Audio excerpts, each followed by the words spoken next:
Testing. That's very strange. I don't know why that happened. But good morning. Thank you for letting me know, Aurora. How are you doing? How are you? Are you tired? Did you sleep okay?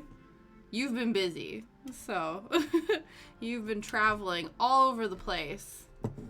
So I hope you've had time to rest today. Super tired. Yeah, that's what I thought. Oh, no. Hopefully you're able to have a chill afternoon. That's the goal. Yeah. You're like, the quality of sleep was there, but the length of time was not. I appreciate that. I respect that. Yeah, I was going to say, the reason I was late to stream today is because I succumbed to the sweet, sweet comfort of my sofa and had a bit of a power nap. So, yeah. I was tired. Shadow was sleeping on the sofa. I was sleeping on the sofa. I don't want to blame Laputa Castle in the Sky, but Laputa Castle in the Sky was being played at the time of my attempt at slumber. And that's not to say that the movie's boring. It's just that, you know, it's so calming and soothing, and I was freezing cold on the sofa, bundled up in sweaters and blankies, that I just couldn't help but close my eyes. And so I needed to wake up a bit before I came over today. Came over to the stream, so yeah. You went to Brighton this morning as well. Jesus. Jet setting all over the place. I'm like, no. Right? Honestly. He looks like that right now. Look at that. You're your emote, buddy. Yeah, you look just like your emote right now. He's like, whatever. I don't care. Yeah, no. All the fingers and toes crossed that you get some respite before you burn out. That's the goal. The goal is never to burn out, to be fully recovered. I send you chill vibes. Chill, calm vibes today. Yes. So I've been working my butt off to try to finish this. Let me show you guys. I think it's safe to say we are more than halfway done this page. We have this chunk left to go. And I am determined to do more than this single page for entire Studio Ghibli month. Because this is a whole ass pattern. And I don't know what, did I think it was feasible to get this done during 1 month? I don't know. I'm not sure if I fully believe that but I did think that maybe more than one page would happen. Morning, K-Cat! How you doing this fine Tuesday? I hope things are well. We're attempting to finish this bad boy. But yeah, I think I spent I don't know, many hours on it yesterday. Just trying to get as much done as possible so we can get more into it today. Working now. Stitching. What are you working on? Do tell, do share. If you have photos, feel free to share them in the chat. I always like to see what people are working on. Let's find the optimal stitching space, place, time. Let me try not to smack my head on this today. Okay, let's dive in, get her done. We're listening to lo-fi today. I have a love-hate relationship with lo-fi because as somebody who gets headaches, to have the constant baseline bump is sometimes a bit too overwhelming for me. But we're giving it a go today, just because all we had was that or our backup chill, and I'm trying real hard to diversify the music selection, but still maintaining the vibe. Morning, Three Face! I am doing a-okay. I just woke up from a power nap, and by power nap I mean an hour nap. I think I've told you guys before, I am the kind of napper who basically has mini sleeps. I need 2-hour naps, but I've been trying to do just like an hour, normal nap amounts, with, you know, different levels of success. I know it's always a risk when I have a nap and I know I can't get the whole 2 hours, but I do it anyway because I like to live on the wild side. Working on Christmas Sampler. Almost done with the top border. Might be the death of me. Oh no, is it a Christmas present, K-Cat? Does it need to be finished at a certain time period? Or, because that's always the rough part, is having to push through something because there's like an impending due date. Oh, you wish you could do naps, so it makes me feel rough after it. Yeah, that's the thing. So, took me a little bit. It was really funny.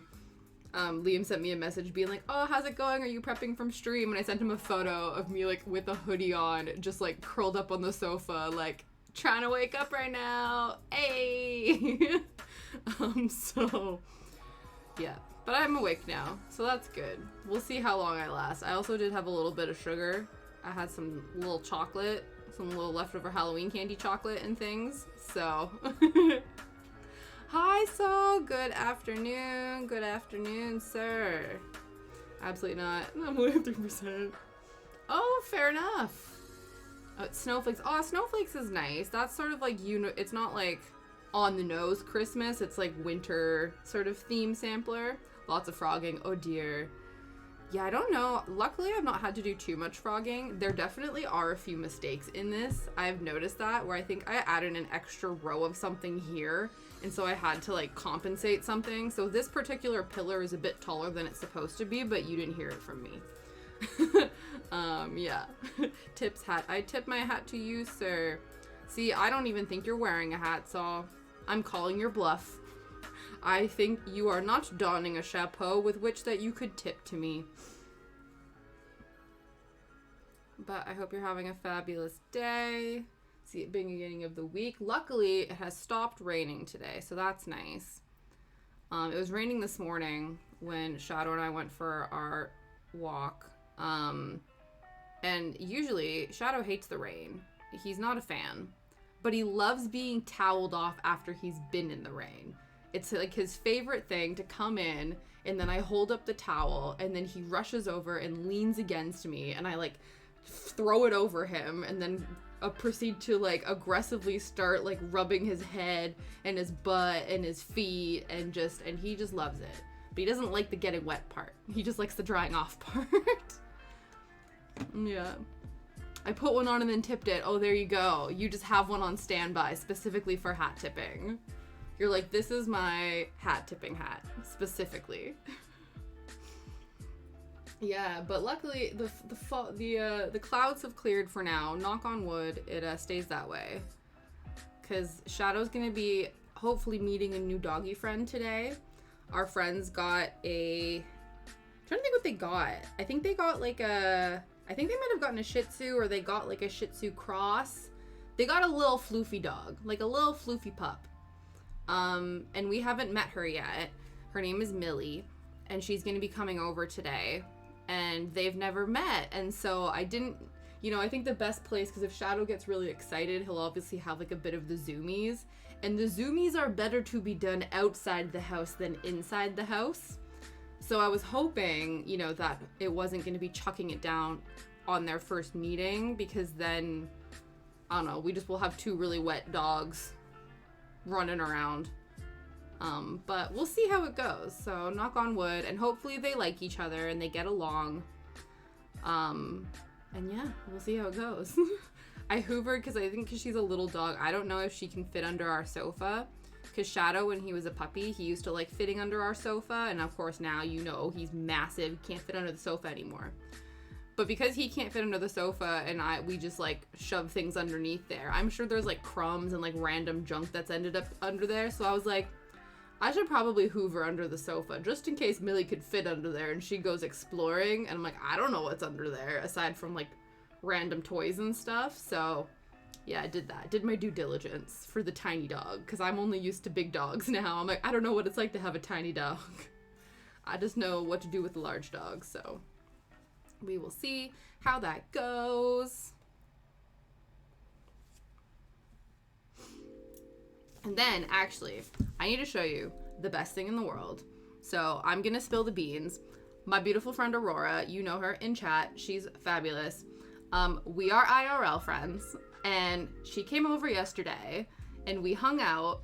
She brought baby and husband as well, and she got me the cutest freaking thing in the world that basically is a craft, is a thing that summarizes just me in a nutshell. So picture the components of this craft. Just, it summarizes me to a T, and I'm obsessed with it, and I need to show it to you guys so you can see how freaking cute and incredible this is. Look at this. It's a tree, and it's got mushrooms, and the little house has a little maple leaf on the front, just like my house at home, and it is so cute, and it's by the artist named Tiny Timber. So Tiny Timber UK is the Instagram handle, and it's the freaking cutest thing. And there's a tree on a tree with a house and a mushroom. And if this ain't just like, if little tiny forest gremlin Tasha could just shrink down and just exist in this little house, I would, in a heartbeat. This is how all Canadian houses look in my mind. Really, you don't picture igloos? You don't picture the stereotypical American thing of that, you know, all Canadians live in igloos and we have to take our dog sleds to Tim Hortons every morning to get our double doubles and pack of Timmies? No? just British people are more refined than that. Good afternoon, Tiger. How are you today? Oh, but yeah, when she was like, I got you a thing. And I was like, no, you didn't. Shut up. No, you didn't. And then she unwrapped it and I was like, excuse me? Excuse me. It was the cutest thing in the world and I'm obsessed with it. And I need like just floating shelves here so that I can display things. No, you don't know that stereotype genuinely. Oh, that's interesting.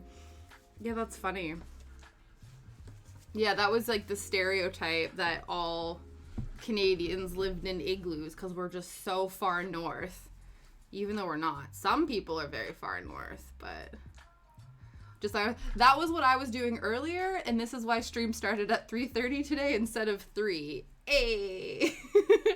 I was under my blankie with my hoodie on the sofa, all curled up.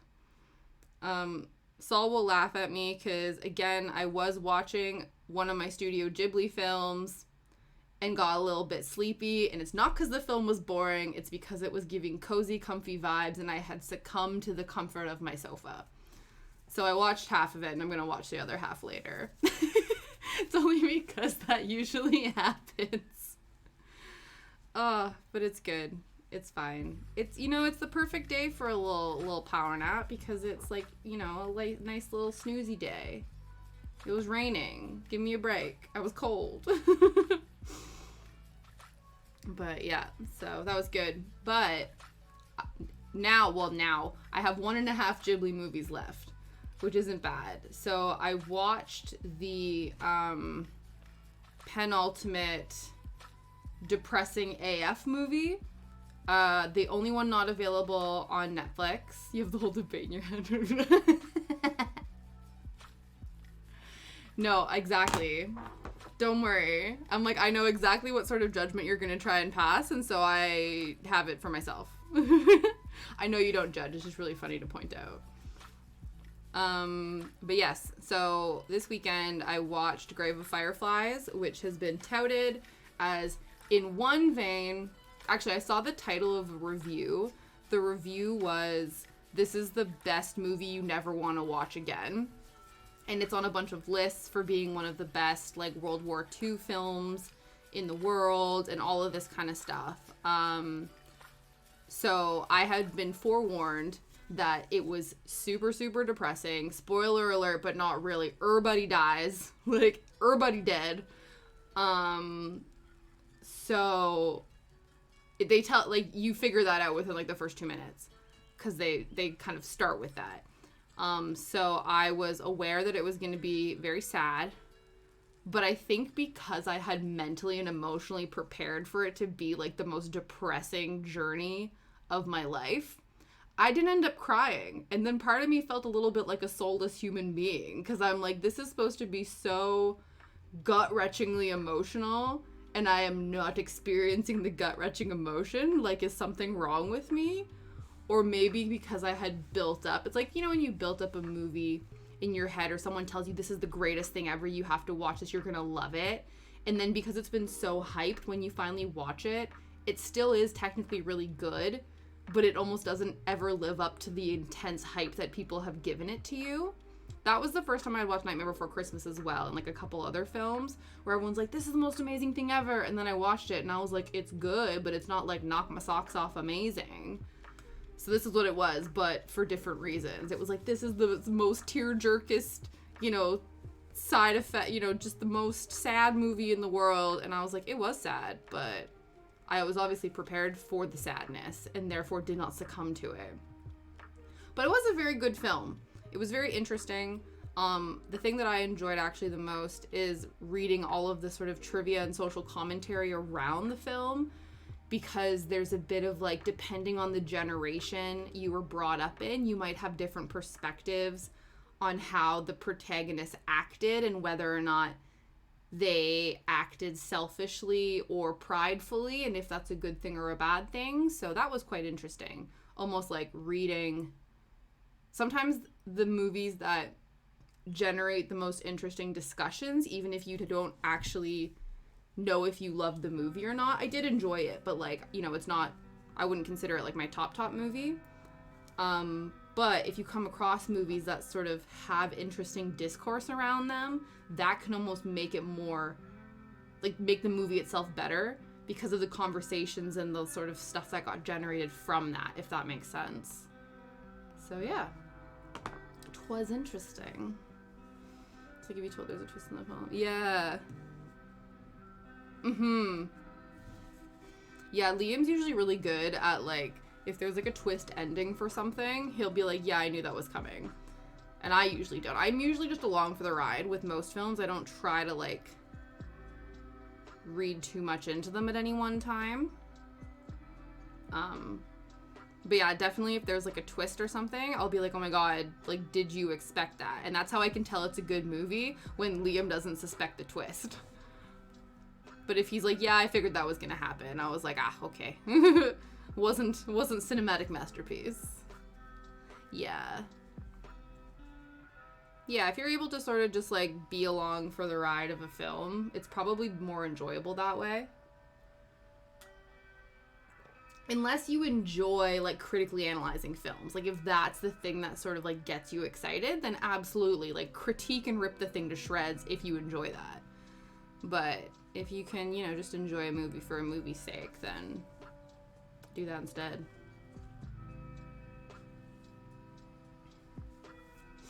But yeah. I was thinking about this, though, because I know for DCOM month, or DCOM time, I decided to do, like, a tier list. I think for this one, I might challenge myself and do just, like, a countdown, you know what I mean? Like, I think there's, 25, 26 movies? I'll do, like, a 26 to number 1 reverse, yeah, like a countdown instead of a tier list. I think that might be better, and then it'll force me to have to rank, because a lot of them, like, with the DCOMs, I feel like there was a bunch that were sort of all over the place. Most of the Ghibli movies are sort of in, like, the B and, like, A tier, and so I think it would be a good challenge for myself to rank those individually, you know what I mean? As opposed to just being like, all of these are Bs, all of these are As, whatever. You did a tier list on video games. Oh, that's so cool. Yeah, I've only ever done, like, one tier list. I think I saw this in your Discord. It was massive. How many games were there? Did you just, like, Google one, or did you curate this tier list? Because I know you can just, like, Google random tier lists online. Sometimes there's different ones. And then, of course, people will do a bunch of different. Like, I know if you Google, like, Studio Ghibli tier list, there's probably, like, 25 different ones.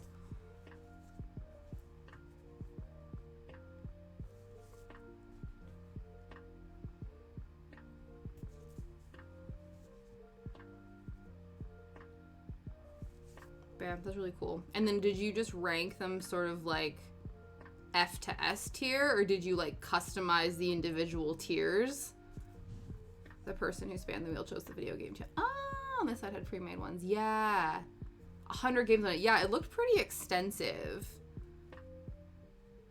Oh, interesting. So what was the like the category of the video game tier list? Was it just like top 100 video games, or was it like top 100 PC games, or like whatever? What was the title of the thing? Because 100 games is a lot.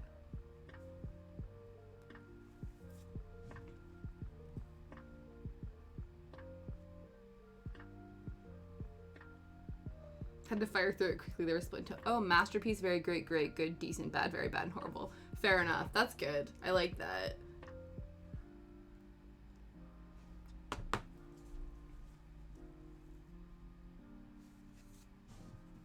Yeah, I've seen one, and like, I would just do it for my own.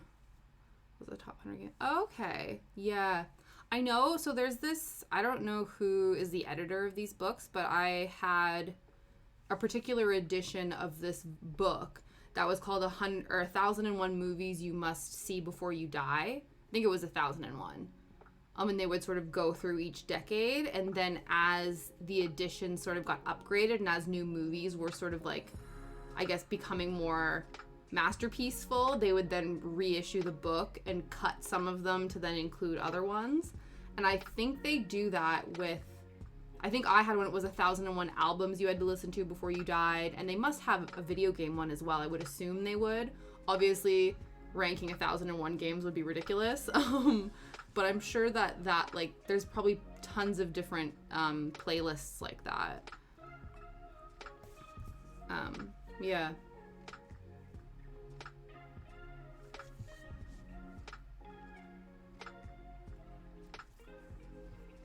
Yeah, because I feel like there's certain things, like even too, like even movies, anything where there's multiple genres. So like there's so many different types of video games. There's different, yeah, like different categories or like genres within video games, genres within music, genres within film, that to then collate a list that like goes past or like goes through all of the genres, I feel like it would be incredibly difficult to narrow down. So kudos to the people who undertake that mission. And I'm sure the results are highly contested based on, you know, if somebody's obsessed with a particular game and it doesn't make the list. And vice versa. You know, I'm sure there's some games that are on the list that people are like, this is actually a garbage game.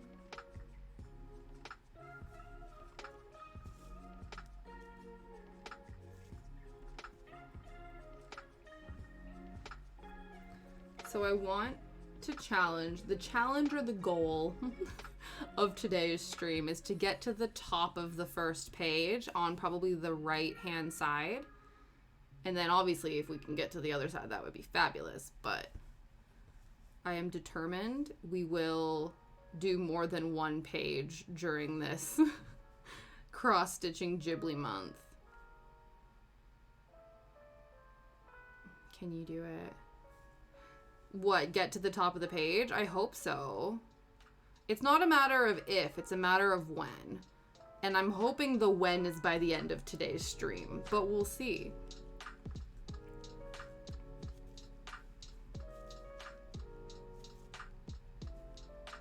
Yeah, so we have like possibly 4. No hope you can do it. It was in the immortal words of Yoda, there is no try, only do. Speaking of Star Wars LucasArts, on Disney Plus right now, there's currently a short, an animated short that's a collaboration between Lucasfilms and Studio Ghibli, and it's Grogu and the Dust Bunnies, and it's a little animated short with the two of them, and I watched it today, and it's very sweet. It's like 3 minutes long. Very cute. It's interesting though, because obviously Disney has a lot of the distribution rights, or like did a lot of the dubs and stuff, but at least in the UK, all of the films aside from Grave of Fireflies is on Netflix still. So it's funny that there's like a Ghibli IP on Disney Plus when it's not everywhere else. But it was very cute, and the animation is very cute as well, so I recommend. Oh, Shadow's moved to the comfy seats. And by seats, I mean the bed. But yeah, so that was really cute. Mini eggs. Yeah, basically. It is interesting, because that's one of the things that I noticed as well. I've talked before about how, since I've been watching the subbed versions of the Ghibli films, the differences I've noticed in the films that I had previously watched dubbed. And one of the things was that I'm pretty sure in the English version they call the little dust bunnies soot sprites. And like it's a cute little thing, like, oh, they're the soot sprites. But in the Japanese translation, they're just called dust bunnies.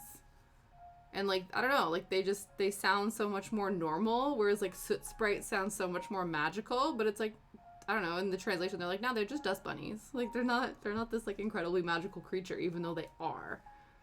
Did you hear the thing about it? Yes, I did. I heard it was a hotly contested debate.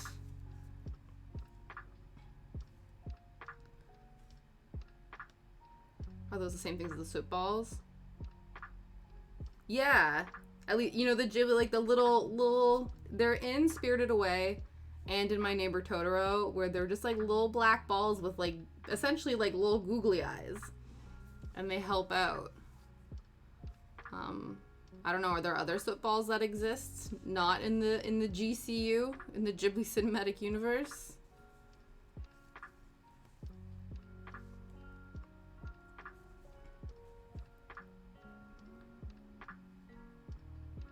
Yeah, soot sprites versus dust bunnies.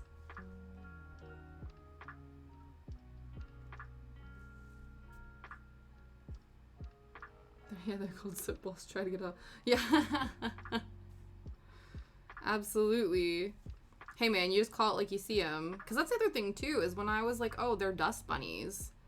I'm pretty sure like, yeah, they seem more like soot. They're like animated to be more like oh, I'm just kicking things around, don't mind me. Yeah, they seem more like balls of like soot from a fireplace than like dust bunnies, you know what I mean? But don't know. I guess they are canonically dust bunnies.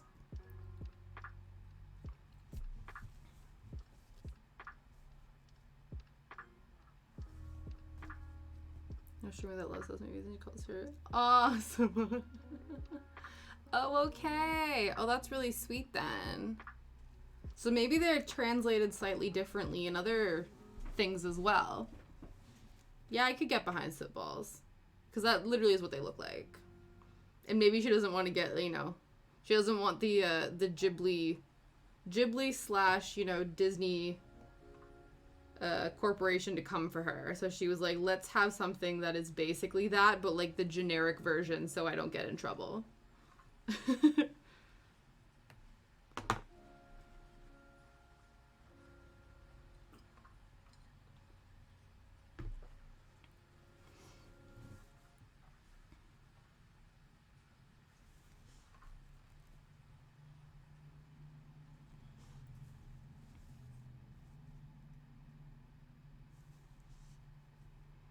Soot sprites, traveling soot, or spirits that appear in the films. Yeah, exactly. So I don't understand why they call them dust bunnies.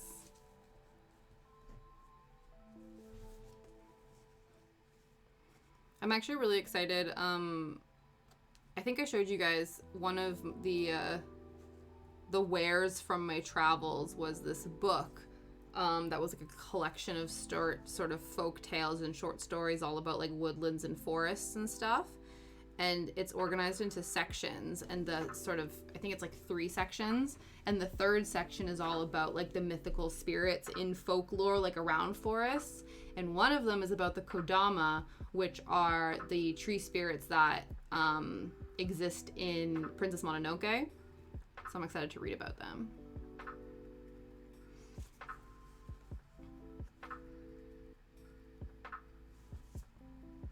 I also had the idea, again, before I fell asleep while watching Laputa, that the I think they're just called the Guardians. I have to finish the movie so I remember what they're actually called.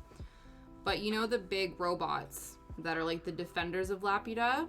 I think that would make a good needle-felted little buddy. Little needle-felted creation.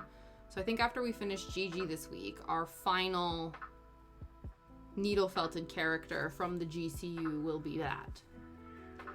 It's either that or the little fox that Nausicaa adopts in Nausicaa and the Valley of the Wind. Those are the two. The phenomenon are known as Yamabiko. When sounds make the delayed echoing effect in the mountains and valleys, sometimes she does kind of spirit. It must be referred to as the Kanama. You've been seeking. Yeah, you have been seeking knowledge, and I love that. Yeah. That's interesting, because they make sort of like the delayed echoing effect of mountains and valleys. That's interesting, because in the film, I don't know if this is... Oh, Line, thank you so much for the follow. I appreciate it. Thank you so much for being here. Guys, we've acquired so many new friends in the last few days, and it's been so exciting, because we are so close to getting that 200, which I think would be very appropriate. If we get to that by the end of the month, and then we have our giveaway stream during the quote-unquote season of giving, aka December, Christmas time, I think that would be very appropriate. Yeah, I know. So great. So good. So good. And then I'm going to have to figure out how to do a giveaway. I have friends who have done it. I think it'll be easy enough, but it still will be a learning opportunity for moi. But yeah, that's interesting about the fact that they, you'll reach it for sure. Aw, thank you. That they're sort of like named after or sought after sort of the delayed echoes of the mountains and the like trees and stuff. Because I don't know if this is the sound that they're meant to make, but obviously in Princess Mononoke, the interpretation is they sort of make like a bit of like a clicking noise. Like a clicking, like sort of chittering noise, if that makes sense. And then their little heads sort of like dangle like bobbleheads. And they're really freaking cute. Also. It's been really cool. I just know that you call so. Yes. I know. You know what it was? I think I was testing out. So I was testing out the goblin gremlin thing, and I feel like I ad-libbed that when I was on your stream the other day. And I do think that gremlin is a bit more appropriate than goblin, so I've decided to make a variation. I don't know if goblin, like I don't know what is, I don't know. I feel like goblin is a little bit more evil than gremlin, you know what I mean? Like what is considered like, I don't know. But yeah, I like the ring of craft gremlin better than craft goblin. But maybe I'll change it back to goblin. I'm not sure. Yes, you like the gremlin. Goblin didn't. Yeah, right? I think I intended in my heart of hearts to be gremlin. But yeah, goblin, I'm not sure. That's what came out that day. But yeah, I was thinking about that today, and I was like, I want to embrace that. Because I think, you know, yeah, I don't know. I just... Why not? You like gremlin too. Perfect. I think I just like picture like what's something that like, you know, just hangs out in the forest and is just like, you know, like just running, rummaging about in the forest, frolicking. I think it's a gremlin.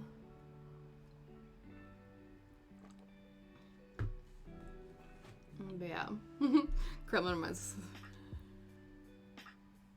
That is true. Yes, that's true. Okay, because that was the other thing too that I'm like, I think gremlins are cuter than goblins.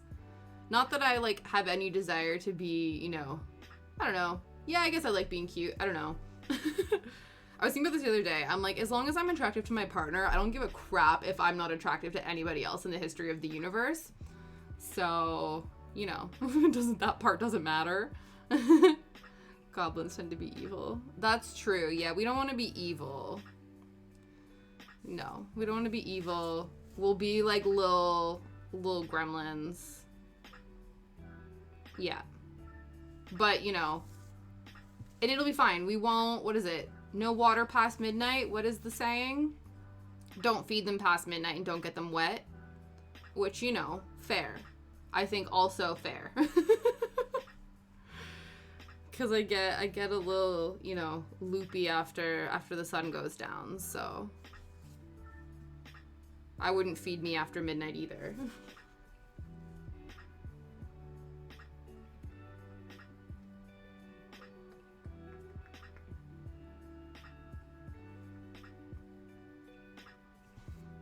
Whoa. Oh, here you go. Dropping more knowledge. Gremlin is a mischievous folklore. I'm a crafty. See, that can have a double meaning. So crafty can also mean mischievous as well as the person who makes crafts. So I feel like that's appropriate. Okay, a gremlin is a mischievous folkloric creature invented at the beginning of the 20th century to originally explain malfunction in aircraft and later in other machinery processes and their operators.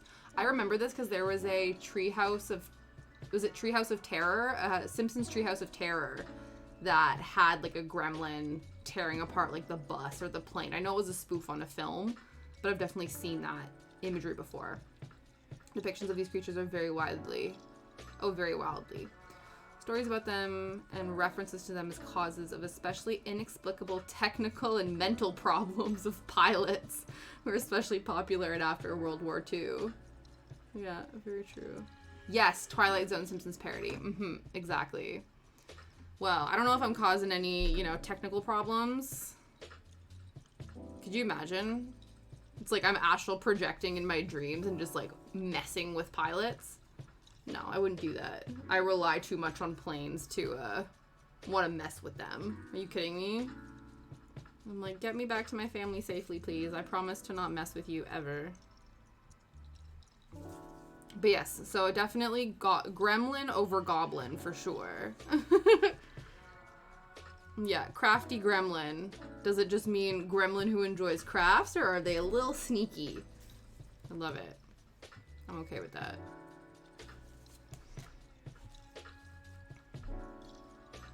Because then that's like the main tag, and then I have like my proper bio where there's like a little bit more about me going on further down, but like that's like the crux of my personality, I think. Tea, crafts, and my dog, and the forest. But, you know, we also talk about spooky things and nostalgia and all sorts of things, but that's like the crux, you know?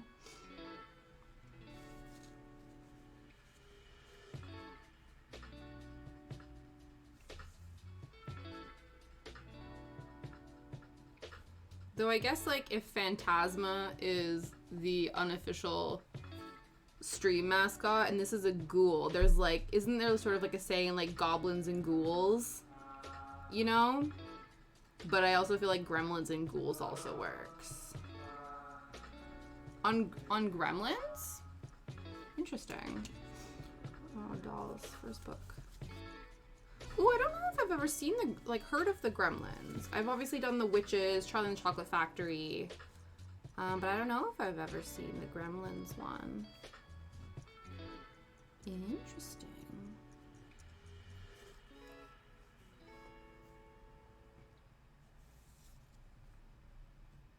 Oh, really? It was a game series. Interesting. Ghouls and Goblins.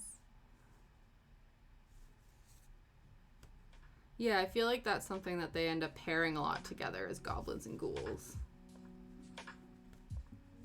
But also, I guess I wouldn't, I don't know, like, ghouls almost feels like the evil derogatory term for ghosts.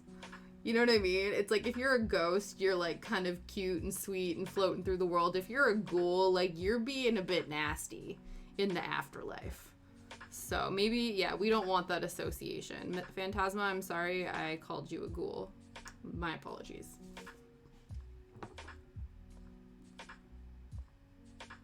Oh, really? Oh, that's interesting. Yeah. Oh.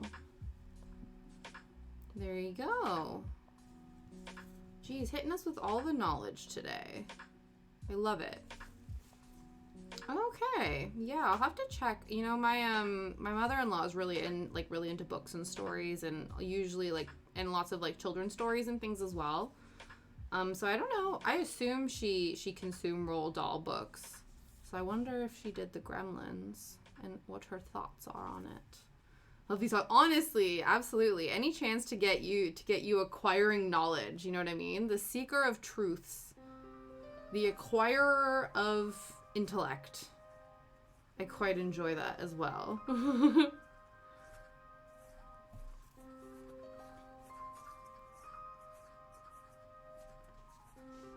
I'm like, I know you have a facts guy on your channel. I feel like you're my unofficial facts man. I guess because when you're streaming, you don't have time to look up these facts. So you have other people outsource that for you. You outsource the fact acquisition. But when you're not streaming, you can then acquire the facts yourself. And I appreciate it. Oh, geez, this lo-fi. Speaking of, spooky things, this lo-fi is a little bit...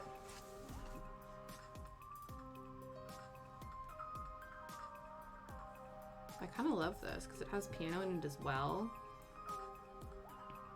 I finally started practicing the piano again.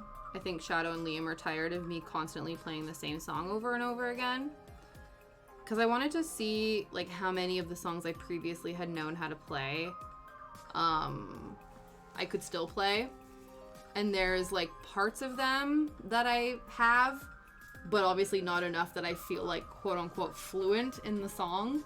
So I decided, at least when I used to take lessons as a child, it was always only focusing on sort of one or two songs until you sort of felt like you had fully sort of mastered them before moving on to the next ones. So I think I'm almost there with this one, but there's a couple sections where the transition between the different lines is a bit muddled, so I gotta work on that. But I'm excited that I'm playing again. That's nice. Meatloaf became the fact finder general on the show. Oh no! Oh, so he signed up for a one-time deal on the show, and now he's just, he's been voluntold now for the rest of time. I don't know if he, yeah, it sounds like he didn't quite sign up for that, the long-term fact-checking. Yeah, building some confidence in, yeah, exactly. So just trying to go in and re-refine those. It's also a lot of muscle memory thing. You signed the deal with the devil. Yeah, and it's interesting because I know, I remember the one time where I decided I wanted to try to learn how to play guitar, but then, my fingers, I couldn't get them calloused enough to, really get into it. And the thing I liked about piano is that you didn't really need to, develop calluses on your fingers in order to, play it for a long period of time. But I have noticed that while I'm playing, it's, the sort of side of my thumb and the outside of my pinky, that's what's hitting the keys, these keys a lot when I'm doing octaves. So they're quite sore after playing for a little bit. So I have to build up those little finger muscles again, which is interesting.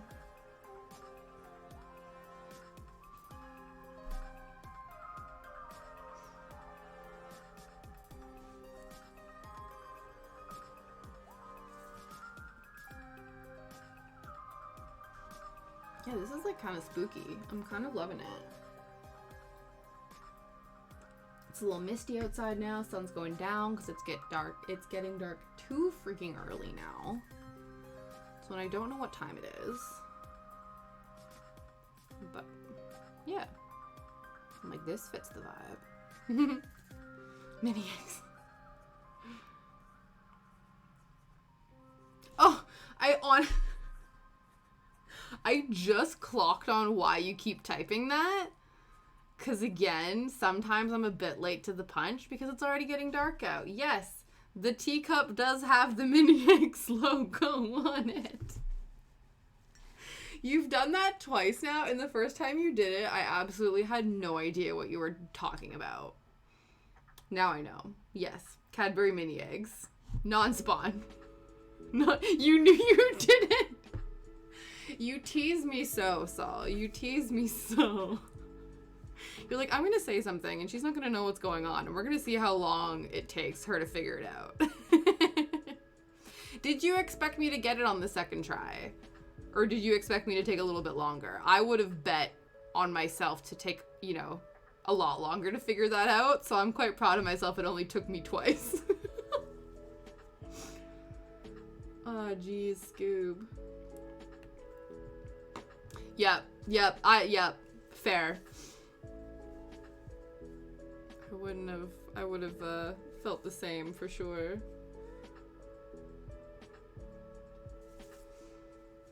Okay, let us move up. I know I want to move because there's a lot more purplish we could go in there. It's gonna hydrate you 1 minute and say it again. Yeah, you were like gonna try to lay it on a bit thicker, being like, listen, figure it out. And I would have been like, I don't know what you're talking about. There you go. Go me. I'm like, sometimes the brain is with it. Not all the time.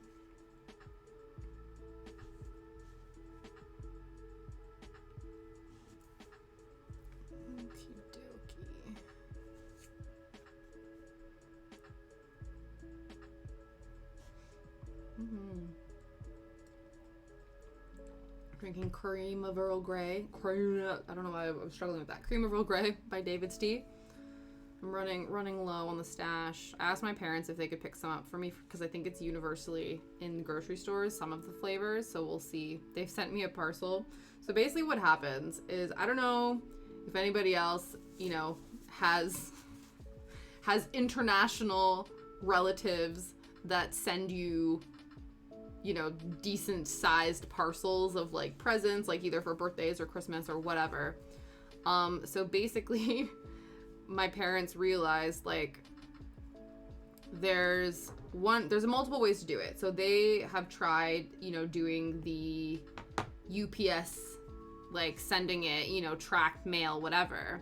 But what we're finding is it costs so much money to ship, and then also I end up paying import fees and like duty tax on the stuff that they send me through the UPS, because you have to legally like list all of the contents, and so I guess the government looks at it and goes, no, you need to pay all this money for it. But the other option they found was that they could send it by boat, and it's obviously a lot cheaper, and I think I don't get, or sometimes I think I do get duty fees, but like I have not gotten it. But the thing is, it takes like 3 to 6 months to get to us. And basically once it leaves the harbor, we have no idea where it is. So they did that for me for my birthday. And they were like, yeah, we sent this thing by boat. And then my mom's like, well, have you heard anything? And I was like, no, I don't know. It usually takes 4 to 6 months. We'll see what happens. And it's that like waiting for such a long time and not knowing, like, did it get lost at sea? Like, is it even on the boat? We don't know where it is. So that's not good. So my parents decided, like, we're not going to mess about with this 4-month bullshit. We'll just send it through UPS again. And, you know, whatever, like, we'll just have to figure out what to do. And so I got the email from UPS being like, you know, you owe us import tax before we can deliver your parcel. Because that's the thing here in the UK. If you order something, they will not give it to you until you pay the import tax. And sometimes you don't even know what the import tax is going to be. So you get it and it'll be like, yeah, you need to pay this or else you're not getting shit. Even if you've already bought the thing, you know what I mean? So yeah, I had to shell out like over 100 quid just to receive my parcel, which I haven't received yet. I don't think they do. I think if they did, I wouldn't know, you know what I mean? It's more the fact that like once it's on the boat, there's really no way to check where it is. Whereas obviously if things are flying by plane, I think they update the tracking information more regularly because I don't think it takes as long to get sort of from point A to point B. Whereas like once it's on the boat, like it just takes, you know, it's until it gets to the other side. I'm not sure.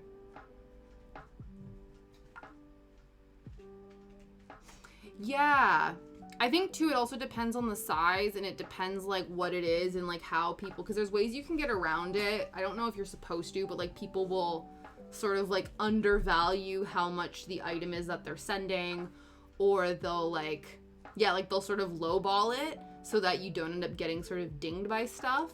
But the problem is then if that stuff goes missing or something happens for like insurance purposes, you then obviously can't claim anything back because you lowballed the price. You know what I mean?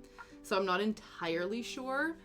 And I know too, like, I don't know if it still works, but back in the day, my father-in-law was saying, like, oh, if you just put, like, used personal effects on it, then it'll be like, well, it's your stuff. Like, it's used things. It's not, like, something that you're gonna take in and then sell over here or something like that. But we've tried to do that, and it's one of those where we just haven't quite worked out the cheapest / safest way to do things, so we're still kind of working in one extreme or the other, which is a bit annoying. I think it also depends too, again, on the size. So like my mom made, actually speaking of which, super exciting news that has nothing to do with me, but everything to do with my extended family.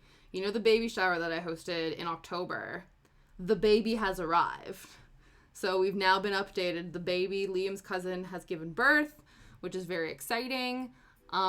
What's also kind of low-key exciting as well is that her due date was on the 13th of November, which is the same day as three other people we know's birthday.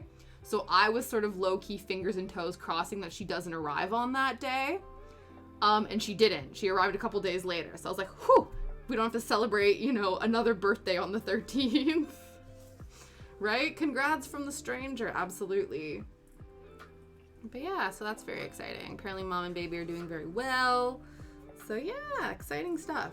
The only reason I say this is because my mom is a quilter, and any chance that she gets to make a quilt, she's down. So when she found out that Liam's cousin was pregnant, she was like, well, does the baby need a baby quilt? And I was like, well, obviously. The baby, of course, needs a baby quilt. Because my mom just likes making those things, right? And they're always very beautiful. So she's made a quilt for her.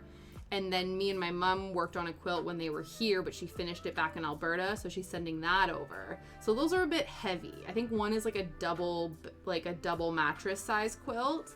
The other one's obviously a baby quilt. And then I ordered some shoes sent to her because the company doesn't ship here. And so those are coming. So I think that's probably why there's like a weight and like size factor into why everything costs so much. But yeah.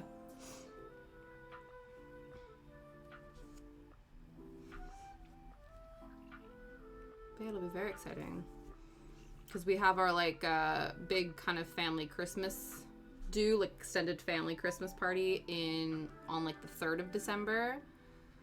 So yeah, everyone's gonna probably meet the baby then. If like I don't think there's any complications, so as long as like mom and baby are doing fine, then I assume that they'll be there. They might not want to. She might be freaking exhausted and might be like, I don't want to go anywhere, but we'll see. I wouldn't blame her.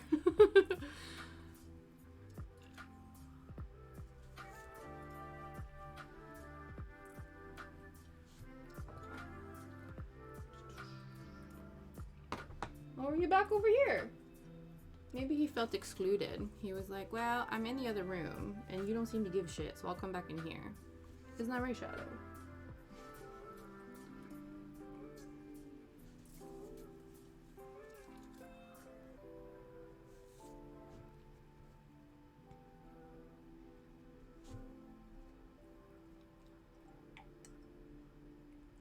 I'm actually really excited for this section of the cross stitch because it's sort of like, I think this is like the sort of eye, like this is when it starts to look more like a creature, but it also kind of looks like an observatory a little bit. So like this particular section, I'm quite excited to stitch just because I think it'll look cool. Okay.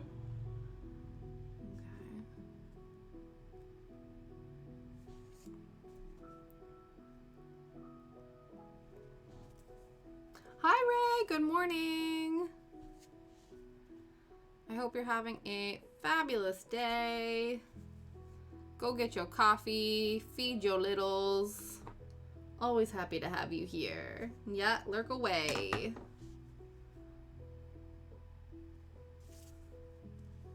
Just starting. Yeah, just starting the day. Feed the babes.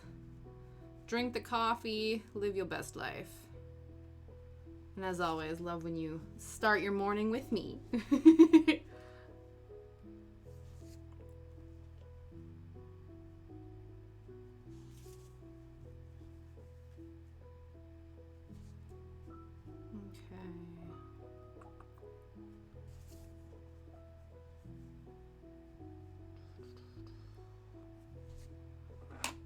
Getting close to sort of like the top of the observatory here.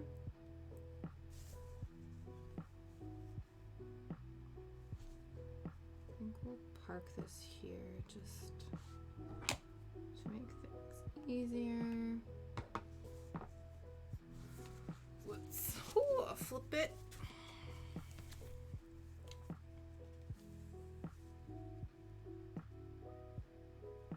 Park it.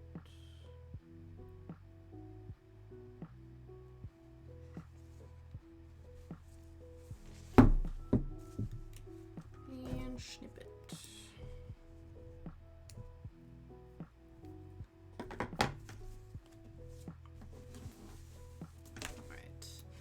What color are we doing next? I think we're doing a bit more of this bluey silvery color, because that's most of what this sort of upper section is. It's a bit of the purple and then that sort of blue silver color and then sort of outline things.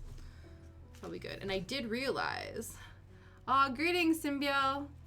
Very good. What count am I stitching on? I'm stitching on 20, am I stitching on 22? 22 or 24. Let me just double check. Yeah, 22 count. 22 count, 1 strand. 1/1. So she tiny. This is actually the smallest count I've stitched on, aside from linen, but I think the linen is 24 count, but I'm doing 2/2. So it's a bit bigger. You know what I mean? Like, it eventually kind of balances out, I think, to like 18 count or like 14 count. I don't fully remember. I assume it's half. So whatever, 24. Yeah, like 12? No. But yeah. So it's my smallest count so far on record for moi. We did our keychains, our giveaway keychains. I think this was 18 count, 1/1. So these ones, and then yeah, this is 22. Not done anything on it over 18 yet. Wow. Honestly, I don't know if I recommend, to be honest. I quite, if I could just, do 4. I think I've done, 16 count. I feel like 14 and 16 are like, the way to go. two strands, 1/1, 14 count. It's the count of champions,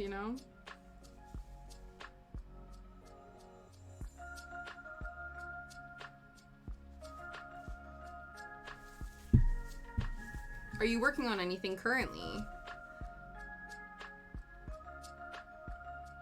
If you are, feel free to share. If you got any update photos, also you can always share them in the chat. I love to know what all my crafty friends are working on.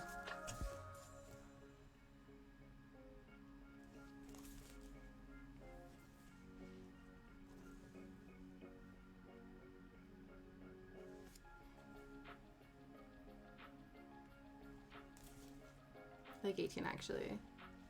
Oh yeah, Do you usually do 2 strands or do you ever do 3? I know one project I did 14 count with 3 strands. That's what the pattern asked for. And I think a lot of people, they like full coverage. They don't necessarily like to see the individual stitches. So they do 3 instead of 2 strands. But I don't know. I kind of like seeing the individual stitches. But I know that's not for everyone.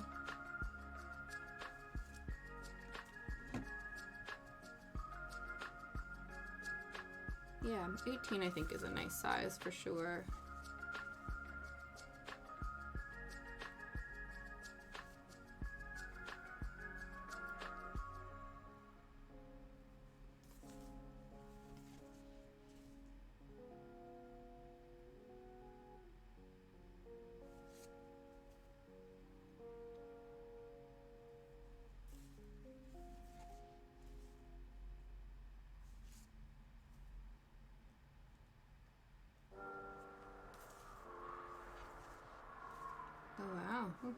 Wind.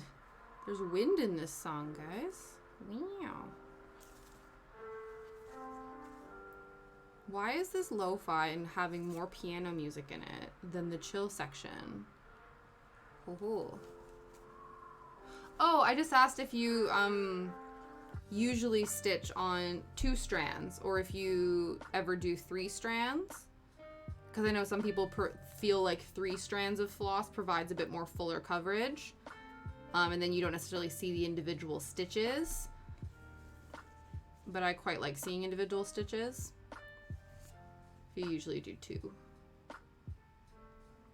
Also, welcome home from the day, Symbiel's husband.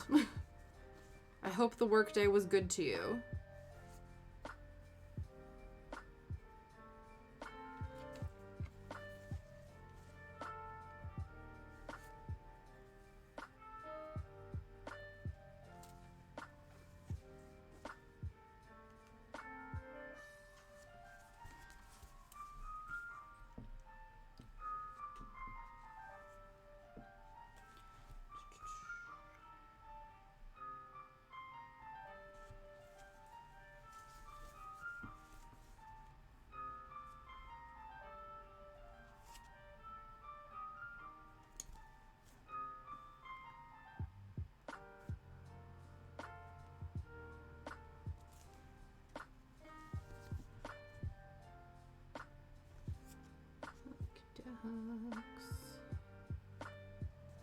Moving on up the side of the page.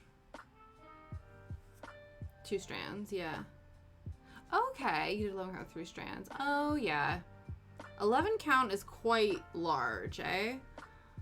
I don't know if I've actually ever done 11 count. I think I've only ever, I think the largest I've done is 14. Yeah.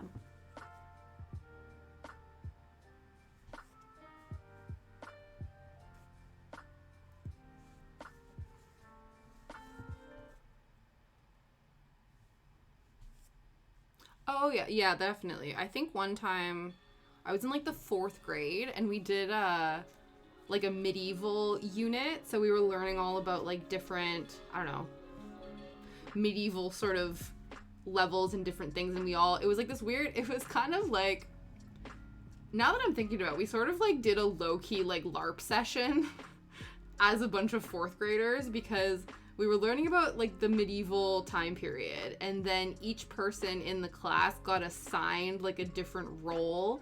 So we had like the king and the queen and the princess and the lady in waiting, and someone was the cook and someone was, you know, the farm hand and the jester and things like that. And then we had like a big banquet at the end of the unit. I'm like, low key, we kind of did a bit of a LARP session. But one of the things we did was we were learning about the traditional sort of like crafts and different things that they did in that time period. And I remember our teacher giving us plastic canvases and yarn. So it was just like, you know, like just your standard sort of craft yarn and then the little plastic sort of canvases. And I remember I think we did more like needle pointing. I was the lady in waiting. So I was the, I don't know, the assistant to the princess. Yes, I was the lady in waiting. I remember that. And then the year later, because my brother's a year younger than me, his class did that unit. And my brother was a chef. You were waiting for a bus. Yeah, the cat bus. No, wrong universe. It wasn't the Ghibli cinematic universe.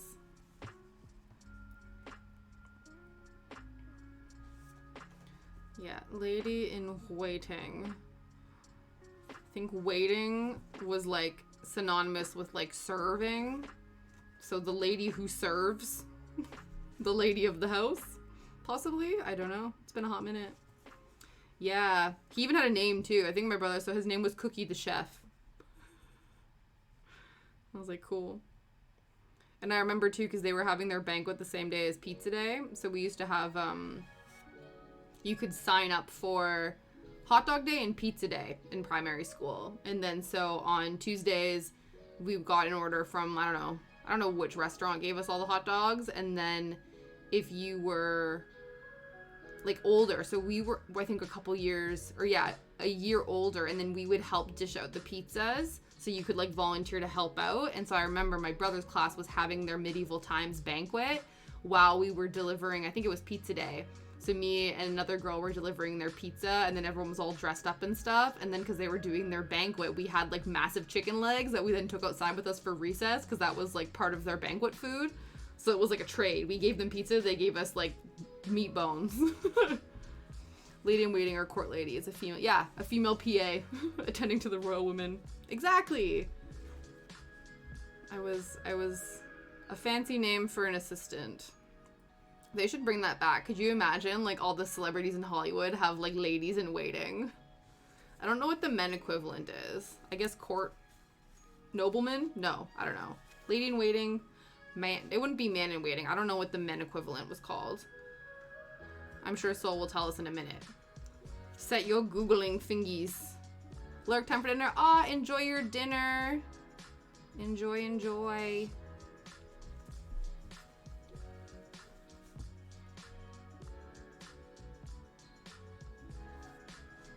I hear about those medieval times restaurants. Footmen. Possibly. That checks out to me. There were footmen frogs in Alice in Wonderland, and one of the footmen ate the jam tarts. I don't know if if footmen existed outside of that. Well, no, they obviously exist outside of that, but I mean, like, I didn't know if they were the male equivalent to ladies in waiting. I just know that the frog footmen stole the jam tarts. Yeah.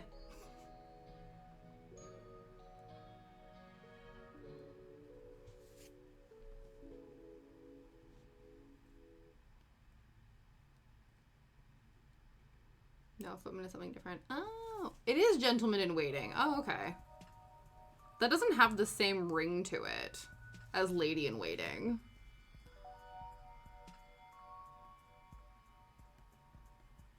Footman is a male domestic worker employed mainly to wait at the table. Yeah, attend the coach or carriage.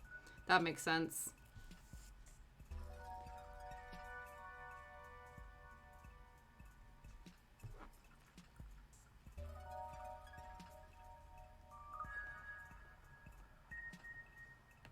Ooh, that's not what I wanted to do. Skip. I accidentally hit the question mark instead of the save button, and they were like, this is how this program works. And I was like, I already know. Okay.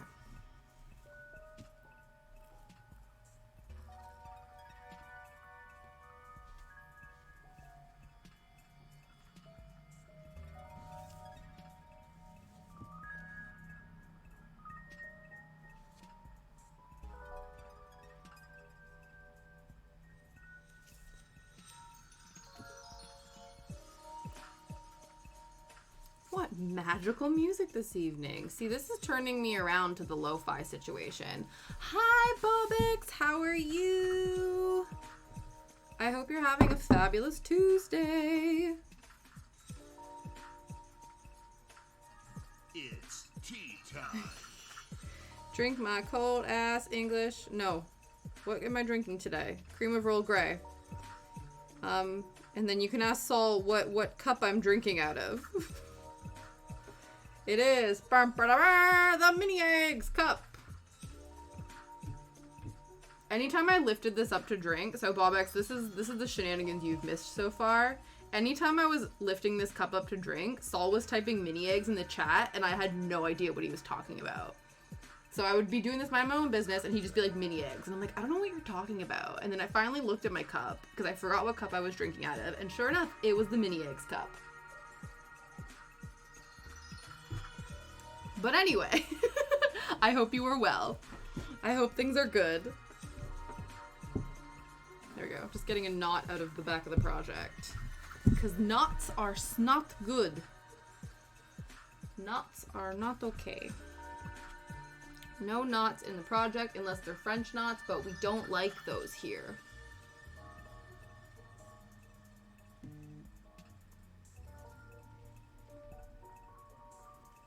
Family group chat going off the hook. It's all good. Okay. Let's go, let's go.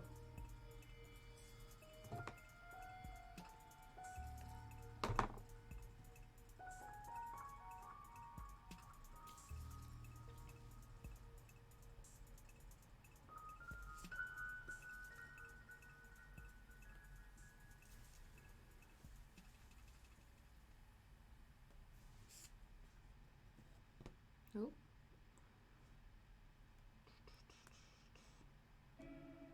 The one thing I'm noticing about this particular Aida cloth, I don't even know if it's Aida. I think once it gets to a certain size, it can't be called Aida anymore. I don't know. The weave in a way that if I pull the strands a bit too tight, they seem to like move over into the next weave. So I don't know. It's weird. They're like slipping between the squares, which is interesting to me. I don't know how that's occurring, but we're just gonna embrace it.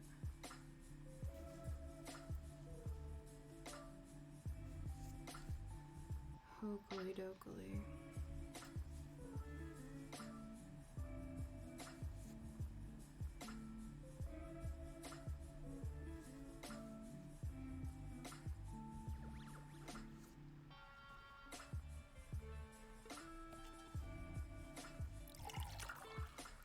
Ah! More fun too. That's a cute name. Thank you so much for the follow. I appreciate this. Thank you so much. I hope you're having a fabulous Tuesday. More fun too.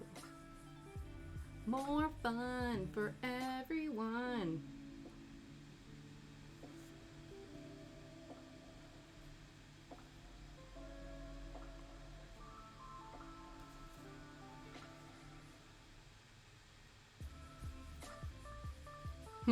Right?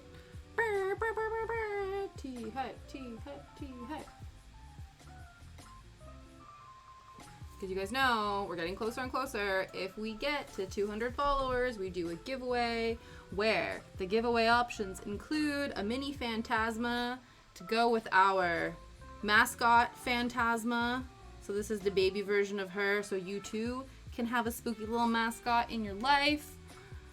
So in addition to that, we also have all of these keychains that are potion bottles that we worked on during Spooky Month. And then I also got some pins, I got some stickers, we got lots of fun little options. But only until we get to the 200 followers. So we got options. It's very exciting. I'm quite excited. Especially because we're getting so close, you guys. Like, I'd never even thought. Not in my wildest dreams. So exciting. So happy to have everyone here.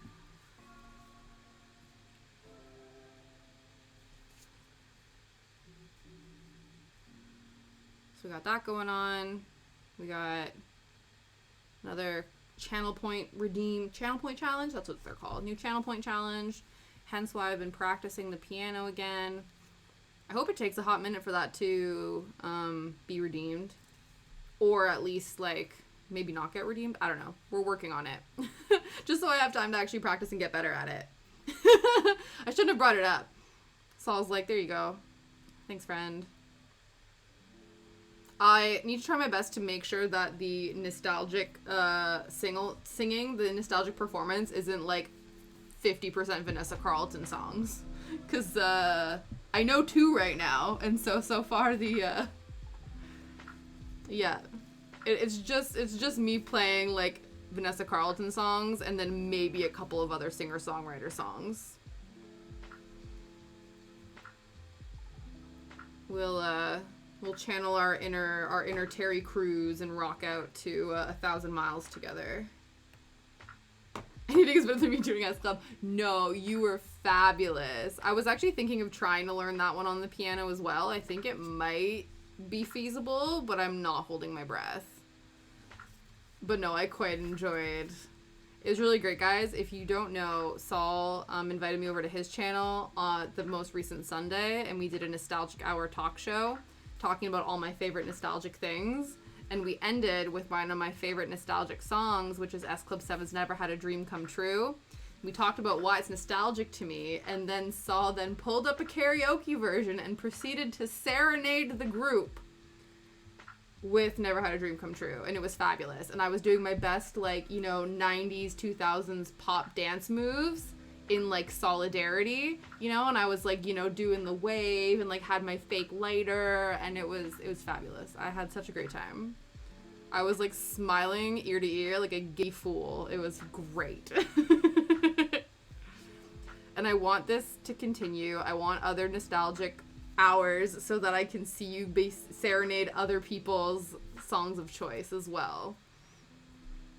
It was either that or he was gonna do, because I gave him a couple options.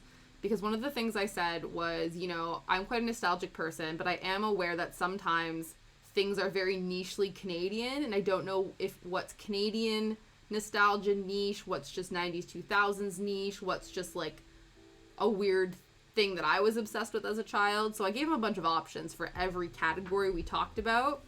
So it was a toss-up, you said, between Never Had a Dream Come True by S Club 7 or Cher's Believe, which I also think you should, you know, bonus content, I think you should also still perform Cher's Believe as well. And try really hard to do, like, the Cher voice, you know? No matter how hard I try. So, yeah, I want to see Soul do Cher. Really good, yeah.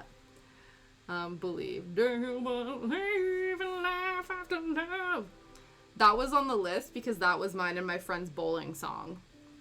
So in my hometown, there was a bowling alley that had a jukebox, and I used to think my goal in life, you can just tell, I don't know if it would still be incredible, but it's so, like, it's one of those things that, like, if I won $1 million, what, like, dumb, extravagant purchase would I make? I would love a vintage jukebox, but filled with all of my favorite songs, you know? Like, all of my, like, from my, you know, bubblegum pop, Disney, Hilary Duff phase to my, like, pop punk, like, Simple Plan, Good Charlotte phase, and my, like, you know, moody singer-songwriter Fiona Apple phase. Like, I would love to uselessly buy a jukebox because, yeah, I love something so cool about, like, putting in the coin and pressing the things and watching it flip and pick up the song and put it in the thing. So we had a bowling alley in my hometown, and so anytime there wasn't a lot of things to do, like, in the sort of smaller part of my hometown. So bowling, we went to plenty of bowling birthday parties. A lot of birthday parties at the bowling alley.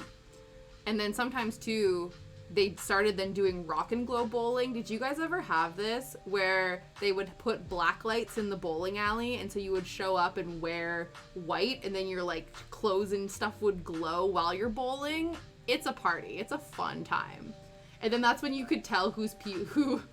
It's so bad, but, like, that's when, as kids, you could tell, like, who was brushing their teeth more regularly than other kids, because certain kids' teeth glowed in the rock and glow bowling and other kids' teeth didn't. I don't remember if mine did. I'm sure some of them did and some of them didn't. No, you never did? Oh my god. Yeah, and then the other thing, too, that was always really bad is sometimes the girls, they would end up wearing, like, white bras under t-shirts, and the bras would glow under the t-shirts, and they'd get really embarrassed. So that was also, you had to make sure you dressed appropriately for rock and glow bowling, so you had no accidental glowage when you didn't want it. But yeah, so then we used to always play Cher's Believe when we were at the bowling alley, and that was the official bowling song. It's like, if we did not play Cher's Believe at least once while we were bowling, it was not a successful bowling adventure. And I remember, because one time, I think it was a birthday party, and we had queued up so many songs, and it was coming to the end of, like, our round of bowling, and we're like, shit, we haven't heard Believe yet, this is terrible, we have to hear Believe before the end of the bowling. And then I think as we were getting ready to leave, the song finally came on, and we were like, yes! Vindicated! Yep. Yeah, highly recommend Rock and Glow Bowling. That's what it was called. It was called Rock and Glow Bowling. It was just, glow in the dark. Black light bowling, I guess. But it was advertised as Rock and Glow.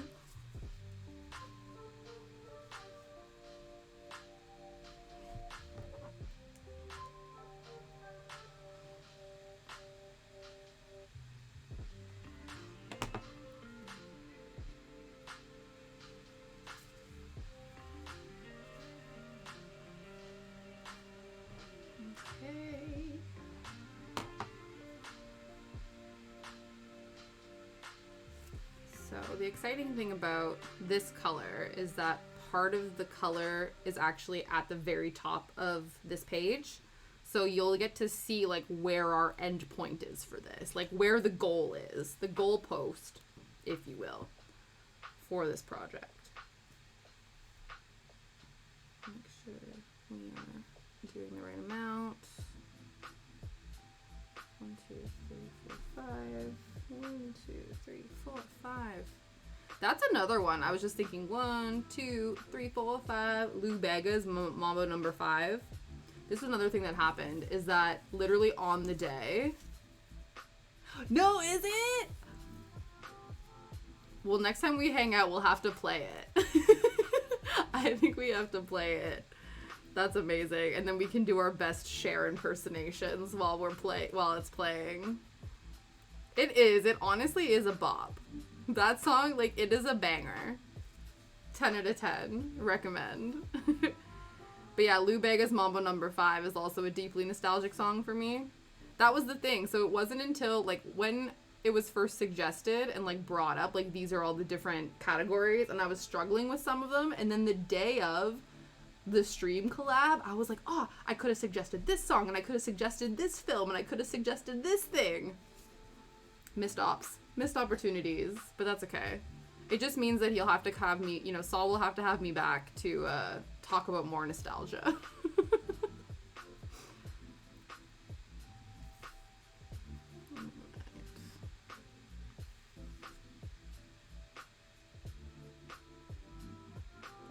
One, two, three.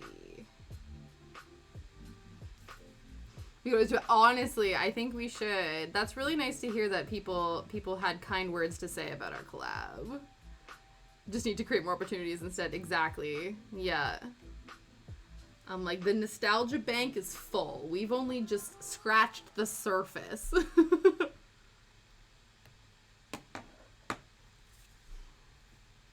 And, you know, if we do part 2 only to get Saul to sing Cher, I think that is a cause worth pursuing.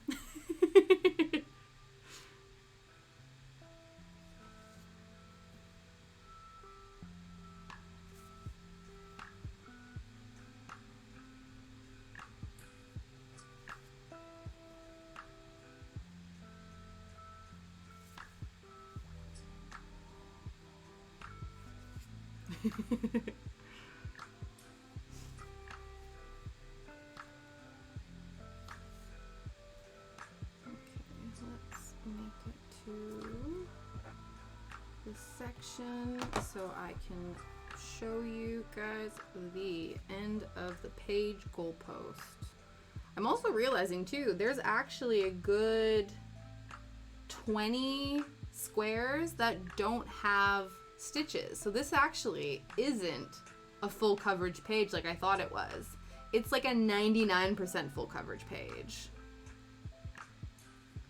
1,000,000% Ray, Pokemon is considered 90s. It is considered 90s nostalgic golden era. Missed part 1. Definitely. Yeah! He's posted it on his, he has a YouTube channel as well. So Saul has posted the clips, or the video, on the YouTube channel. So you can always go check that out. If Saul has the link, he can drop it. If not, I will send it to everybody in a minute. It's also in my Discord, actually. It's in my Discord for stream collabs if you want to go check that out. For anyone in the Discord. Yeah, exactly. Perfect. But yes. Ooh, Evolution Diamond Paint. That sounds incredible, Ray. As well. I love that. What's your favorite Evolution? I'm trying to think now what my favorite one is. I honestly think my favorite is just like OG Eevee. I don't know if the evolutions are... Yeah, I think I just prefer OG Eevee. You can send a pic of... Yeah, honestly, that's fine. I appreciate Half Done. Work in progress pics are also ideal. Jolteon. Okay. Yep. Electric type. This is where I'm brushing up on my Pokemon knowledge.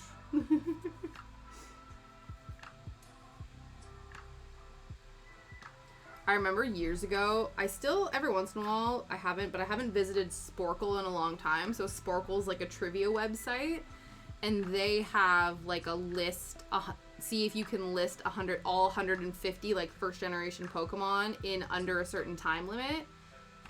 And honestly, the amount you forget. And it's also a struggle to spell them all correctly. That's also a problem because I think the quiz, sometimes it'll pick it up if it's like slightly off. But if you don't spell them correctly, it also doesn't count them. So that's also a struggle. But yeah, trying to name 150 Pokemon under a certain time limit and you just realize how many you forget, and then it autofills them at the end of the timer and you just see like, oh yeah, I forgot Jigglypuff. It was like, you know, iconic. So yeah, it's definitely a thing. But yeah, if you ever want to test your Poke knowledge, I think that's a good thing to do. 1, 2, 3, 4.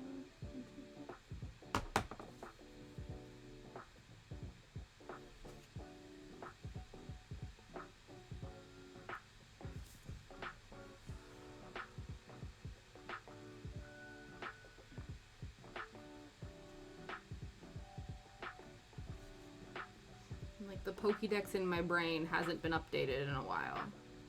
It's very old software. What am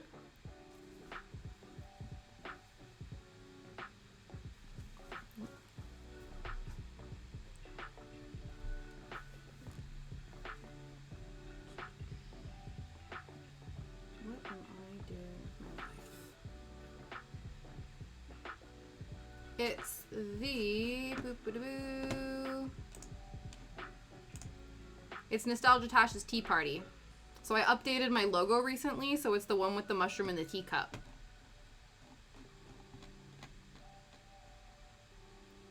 Which I believe you are in. I don't know how many other Discords you're in. I know it's so hard to like keep track of them all.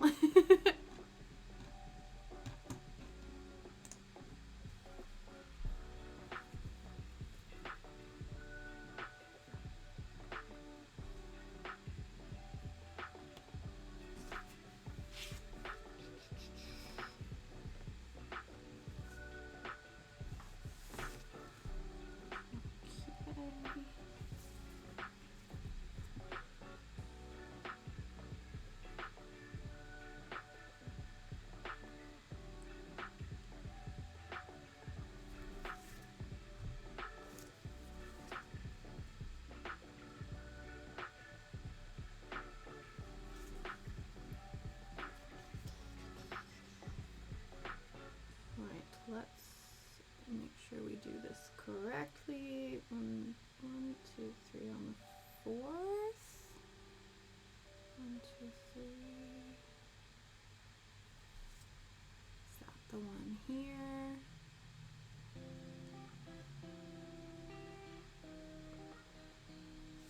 Yes, I believe so. Okay. Post it. Excellent. Let me check it out. Me and Aurora were talking about diamond paintings yesterday and how like some of them are massive and just like the way things people make with them is just incredible.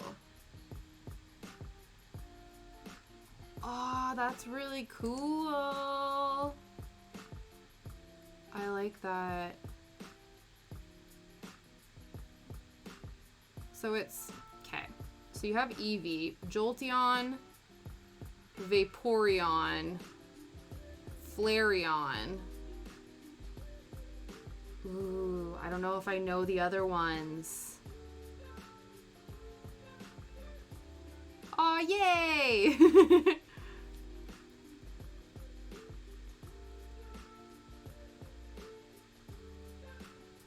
Ooh. I'll have to look. What are the names of the other ones? Let me just, ooh, just smacking things about. Okay. Oop, boop, boop, boop, boop, boop, boop. Eevee evolutions. Yeah, Jolteon, Espeon. I feel like some of these are newer. You know what I mean? I don't think all of these are first gen. I know Jolteon, Flareon, Vaporeon. I think maybe Espeon. Umbreon? I feel like Leafeon, Glaceon, and Sylveon are new. You feel like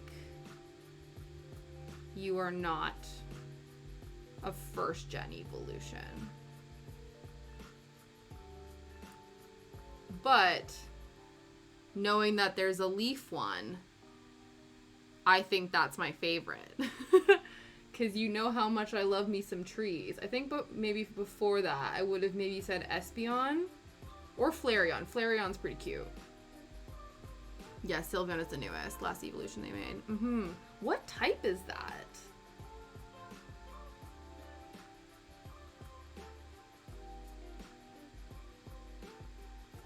Yeah.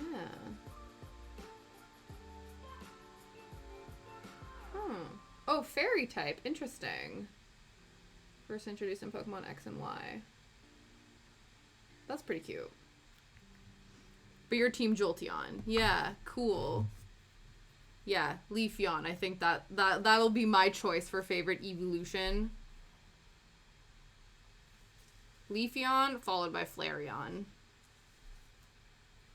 Or OG. I remember somebody actually tracing an Eevee and coloring it in and giving it to me as a gift when I was a kid. It's a good time. They're like, I know you like Eevee, so here's a drawing of Eevee, but not really a drawing, a tracing of it.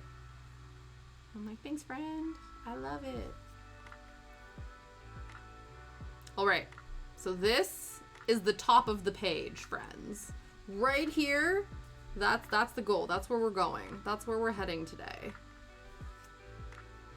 And we have an hour to do it. I think we can. I believe in us. We're like the little train that could.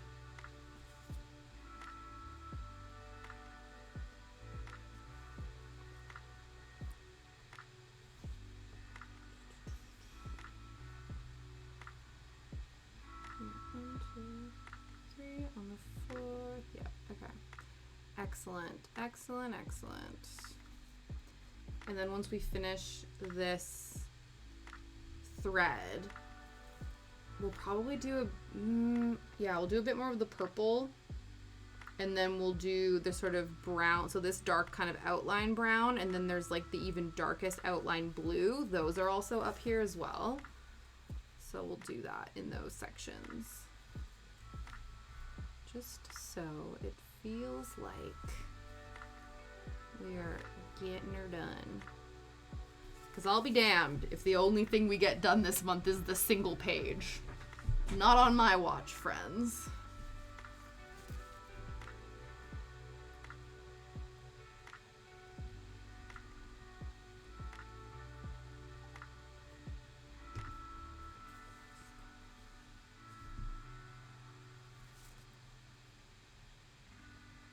Oh, okay, cool.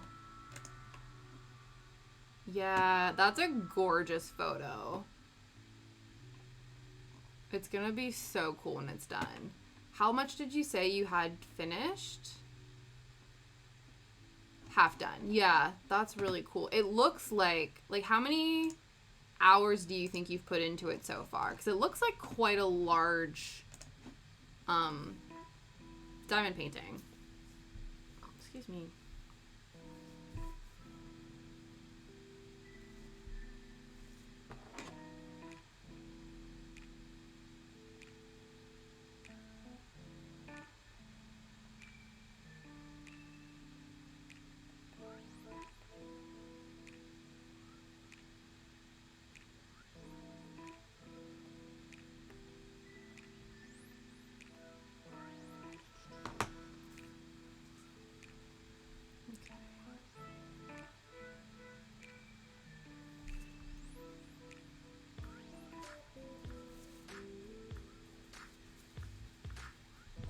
He started then stopped for months. Aw. Does he want you to finish it? Is he a really big Pokemon fan then?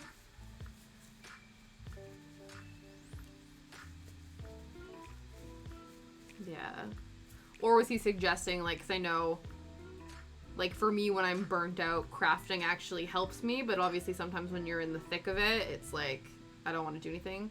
Oh, it's his. You're doing it for him. Aw, yeah. Oh, that's nice. That's really nice of you to be making him something like that.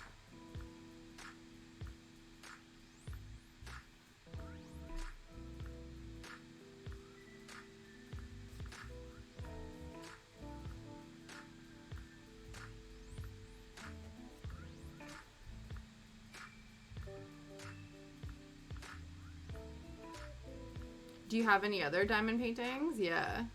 He's like, you're dealing with burnout, then work on... He's like, you're burnt out. Work on this thing.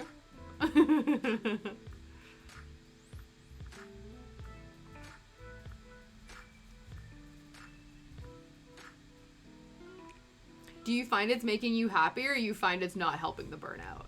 Because obviously for me, when I'm stressed out, like, cross-stitching is very helpful to me, but if it's not helpful to you, then that's not good. Poo-poo on your husband for forcing you to work on it if you don't want to. Yeah, definitely. Oh, that's good. I'm glad it's helping then. Yeah, so he knew probably that it was going to be beneficial for you.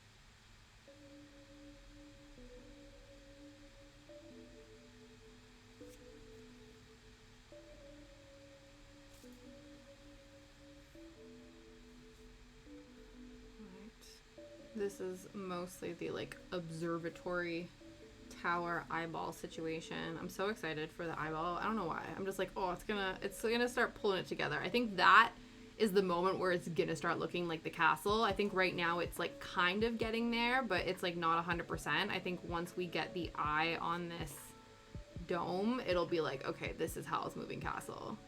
For real, for real.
What are you doing over there, dude? He was quite content. You finished 5. Oh, 5 of the evolutions? Only one is varnished. Oh.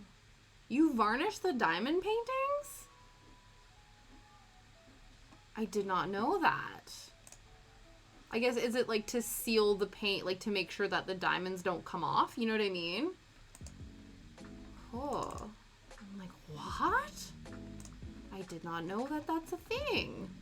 Please explain if you have the time and the bandwidth. Please educate us, Ray. I'm like, I'm just realizing I don't know shit about diamond paintings.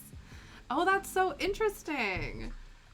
I've only ever done, like, little ones, and I've just, like, stuck the things on them, and okay. Oh, that's really cool, then. Yeah, I guess to sort of finish them and then make sure that, because I assume that the glue adhesive that sticks the diamonds to the backing will probably deteriorate over time, so then that really helps make sure that nothing's going to go anywhere. Oh, interesting, interesting. Learn something new every day.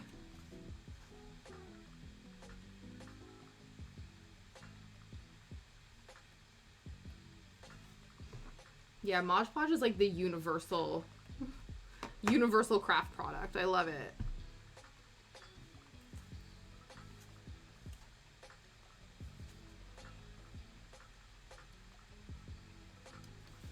Use a sponge, brush with the Mod Podge painted on, and then take a wet cloth and dab. Oh. Very cool. Yeah, I guess it's sort of like putting a top coat on, but yeah, just making sure that it doesn't like dull the sheen of the diamonds.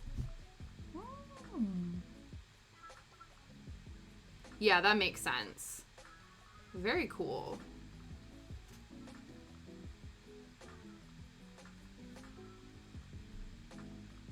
Okay. Yeah, just to make sure everything sort of cures and is set. That is awesome.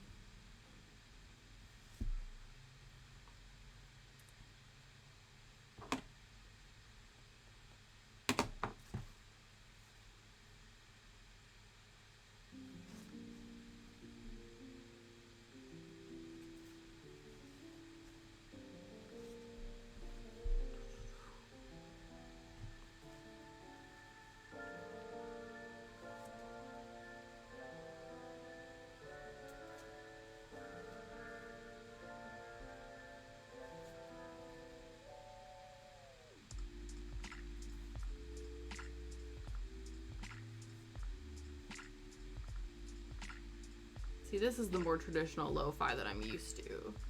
There's those other ones were exceeding my expectations.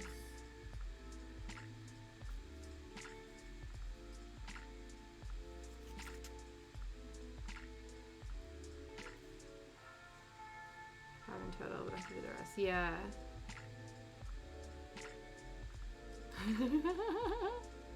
A stupid $10 unicorn because I liked it and wanted a hey man. Yeah.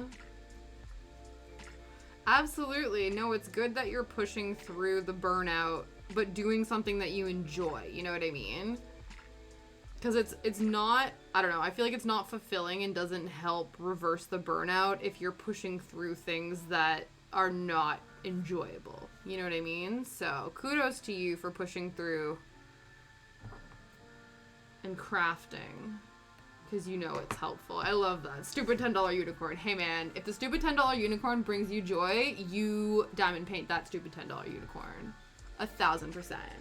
Mm-hmm. Absolutely, yeah. You have to like gauge where, you know, what level is comfortable, right? So you're like, okay, cross stitching, too much mental capacity, you know. The picture is even centered, yeah. Yeah, okay, no problem. Oh, is this a stupid unicorn? Oh, I'm excited.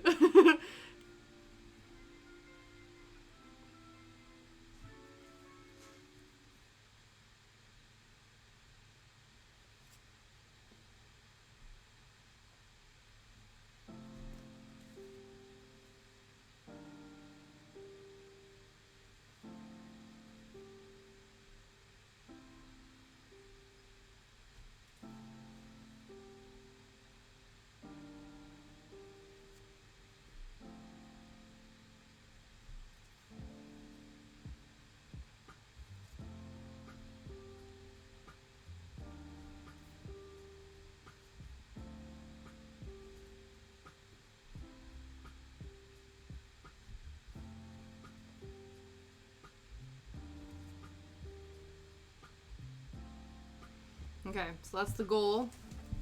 We have 45 minutes.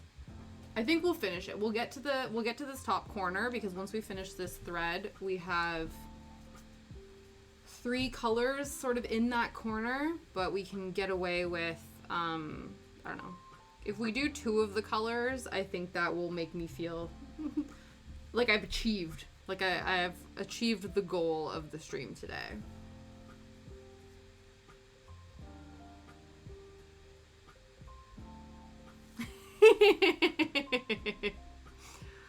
Aw, but it's lovely. It's not even centered. That's so funny. It's not. It's like slightly off. You know what I mean? It's very like Lisa Frank. It's giving very like 90s Lisa Frank vibes, which is very cool and very like, you know, bubbly and heartwarming. And if it brings you joy, that's all that matters. I'm like, you are valid, stupid little $10 unicorn. It bugs me. I guess do you have like I have like a, I don't know what to call it. It's basically like a scorer, like a cutter, but you can like cut straight lines essentially. I'm just wondering if you could fix it yourself. You know what I mean? Like, could you take a little bit off, or would it be one of those things that you will start and then it'll be even more janky and then it'll be like, that's it, I can't. You know what I mean? It's like, would attempting to fix it help, or would that make it worse and throw you into like an OCD hellscape? You know what I mean? Because we don't want to do that.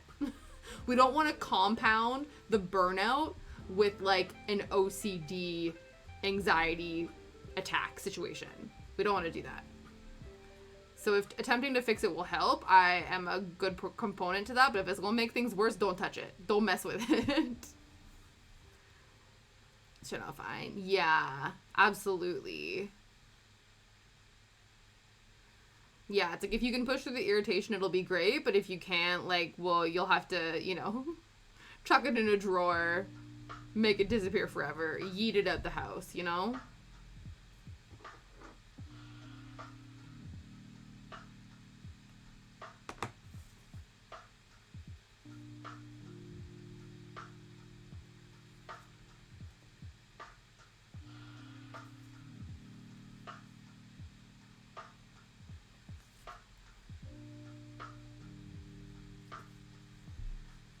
We might need to take a little snack break. I didn't bring granola bar, but we can reach into the candy stash for a little bit of sugar to keep us going. Sugar, do do do do do do. Oh, honey, honey.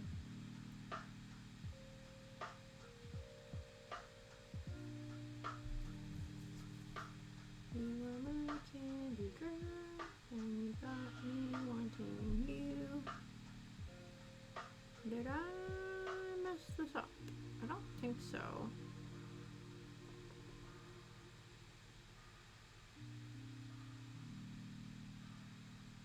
No. It's fine. It's all good. Okay, perfect. Yes, my brain. Okay.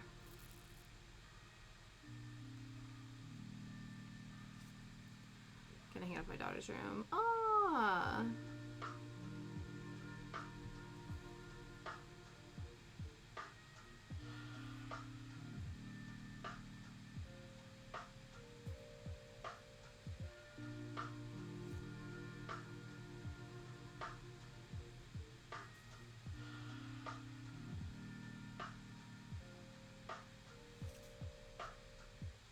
That one is freaking adorable.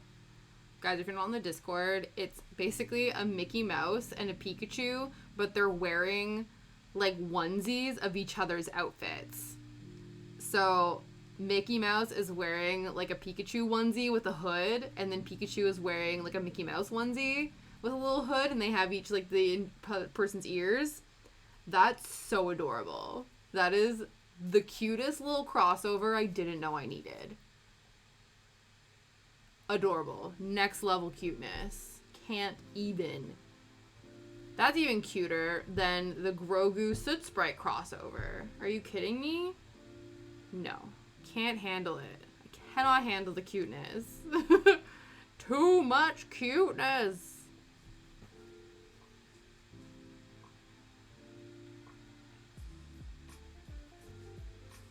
Yeah. That one took you about a week. Yeah, it looks like it is smaller than the Eevee one. That's a nice size though. And then when you're, I can't really tell, but is the is the background also diamond painted, or is it just the characters? Do you know what I mean? Because I know sometimes there's ones where you just diamond paint the character and the background is flat, and some of them the entire thing is diamond painted. You know what I mean? All diamonds. Yeah. Cool. That's what it looked like, but I wasn't 100% sure. That's awesome.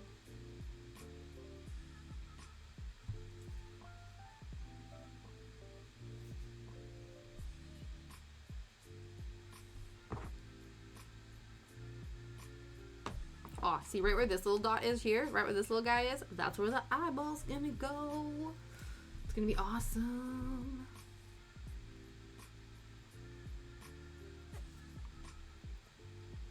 Yeah, no problem. Dog's gotta do what a dog's gotta do. And do might be what it's gotta do.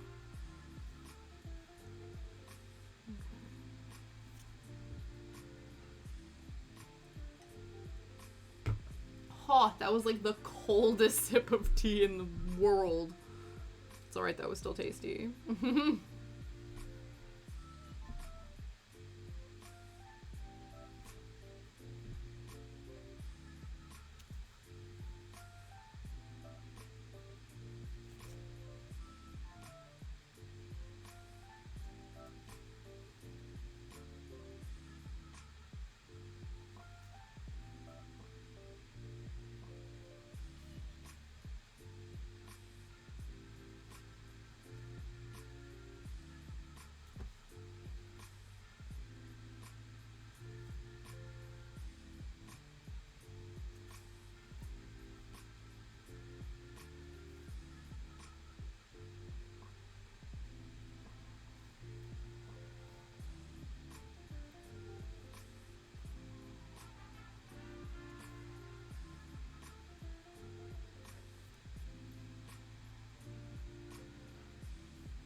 Like maybe once we finish the goal, if we have time, if we finish the goal of getting to this upper corner and we have time, maybe we'll try to get the eye finished, and I think it will be very exciting.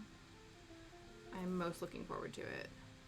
It's kind of like, I know it's kind of skipping ahead. It's like, you know, when I needle felt things and I'm like, I don't want to add the eyes until the very end because then I feel like it really brings the piece to life. We still have so many more pages to go. I need the little wins. We're going to put the eyeball on early if we can. That's what we'll do.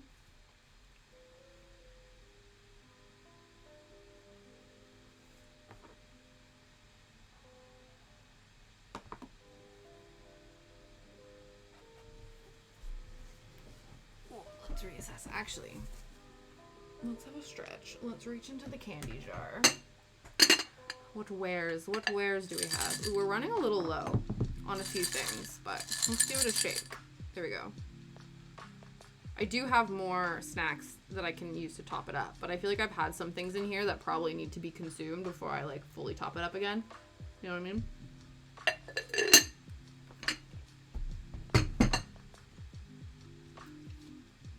Oh, hello.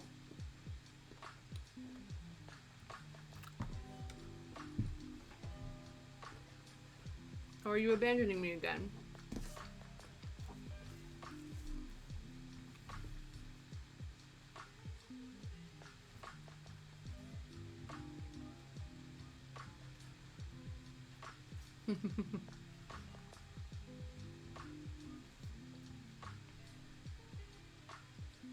Oh, yesterday when we were going for a walk, we were coming back, and Liam was working from home, and even he heard it because we were coming back up like the back alleyway to our house, to the garage, and I've told you guys how there's like so many outdoor cats, and there's an orange outdoor cat who's been here like forever, I think, and it takes no shit. So I guess Shadow one time when Liam was walking him, Liam didn't realize that the cat was there, and Shadow went up to him to like bark in his face and like get all up in his business, not to attack him, but just to, you know, his tail's wagging, but he's being loud.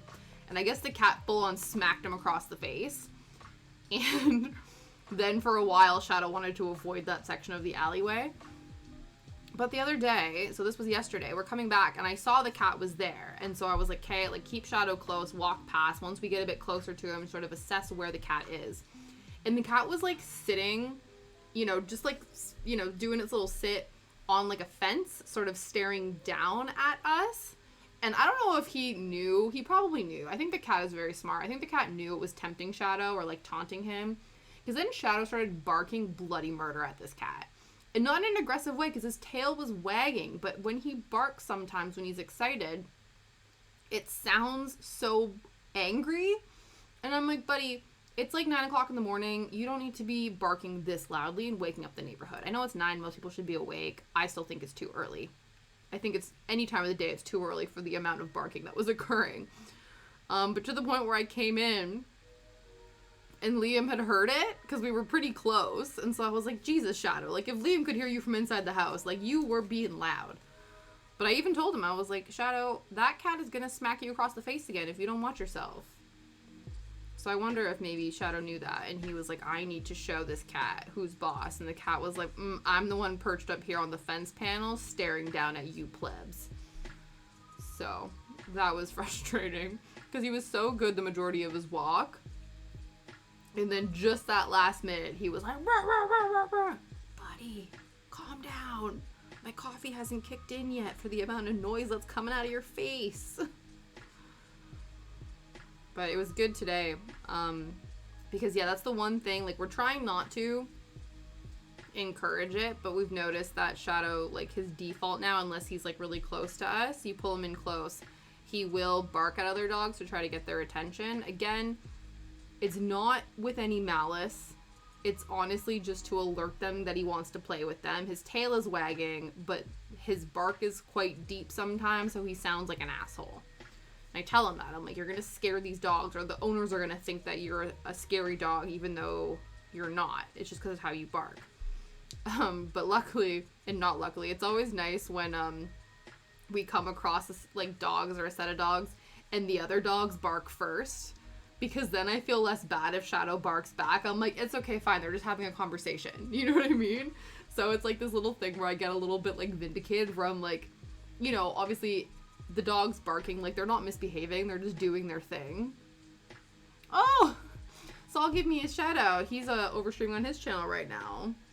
Thanks, buddy. Thanks for being awesome. And yeah, so we were walking today, and there were these two little floofs that this guy was walking, and they took one look at Shadow and started, like, yapping at him, and then he barked back a little bit, and I was kind of like, whew. I'm like, my dog's not the asshole in this situation. Even though I personally think that dogs barking isn't, again, it's not a malicious thing, it's not, sometimes it is, but I think, at least in my instances, and the dogs that bark, they're just barking to say hello, to tell each other off, like, it's not that big of a deal. But I'm always like, yes, my dog didn't bark first. So I'm like, they look more of the asshole than I do.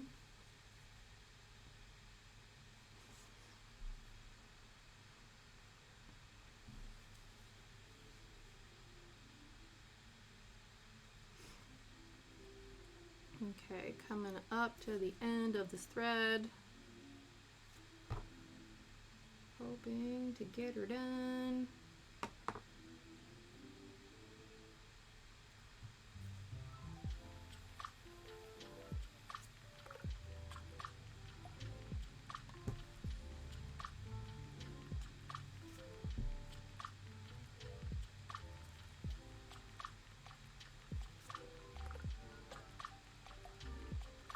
Oh, the other thing, like, you know how I was saying, because we are meeting new doggy friend today, our friends, I think they have, like, a little Shih Tzu, or, like, a little, basically, like, a little floofy white dog that's coming over today to meet Shadow for the first time, and hopefully, again, knock on wood, I think it might be raining again, hopefully it's not, knock on wood, the rain holds out, because it was raining today, and so, hopefully they'll meet, have a little run around in the garden, but I've told you guys before how our neighbor's fence panels are broken.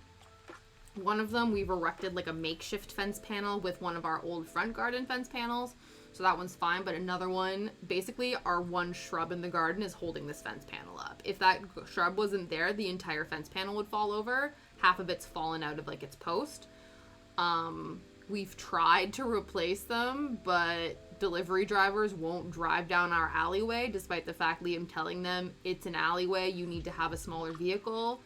If the, like, B&Q or if the DIY shop outsources their deliveries, it's, like, the delivery driver's call if they want to take that risk, I guess, even though, like, it's not that big of a deal because we've, you know, driven to Luton down here when we had our garage being done. They had trucks with cranes dropping shit off. But anyway, that's a problem that we seem to be having every time we try to order things from a DIY shop. The delivery driver is like, we are not coming down the alleyway, come and pick it up. And we're like, no.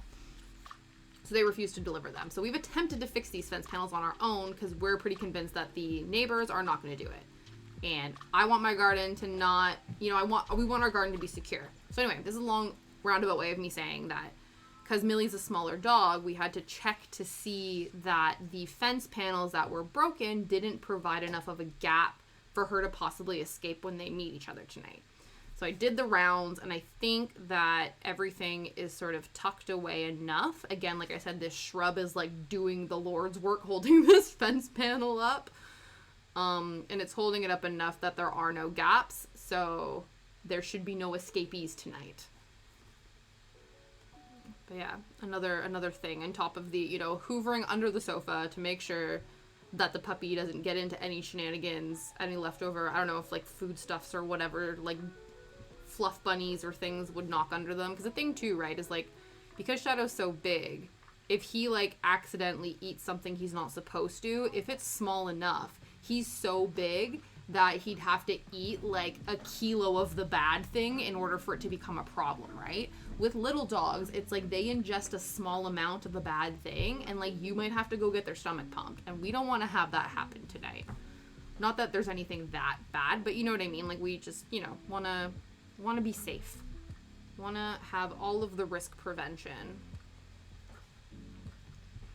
I just hope that they like each other. It was really funny when we were at the dog park on Sunday. There was a little whippet. It was like a 6-month-old whippet, and it was hyper. She was like so excited, shaking her tail so much that like her entire body was shaking with excitement, and she was jumping and was like so keen and excited to be out in the world. And Shadow was like, what is this tiny hyper creature? I cannot handle it. So it'll be really interesting to see if Millie's like super like playful and wants to like, jump around him and stuff, if he'll be like, get this dog out of my house. I don't know. Or, they'll both be super into it and it'll be fine. And then Sunday, we have other friends coming over, and we're meeting their golden retriever for the first time, who turned 3 the other day. So Mitch the dog turned 3 the other day. Shadow's turning 2 in January. Millie is like, she's still a puppy. She's not even a year old yet. So it'll be very exciting to have more doggy friends in the house. But yeah, so we'll see. Because we've also when Shadow was about 6 months old, we had a barbecue with some of our friends and their dogs.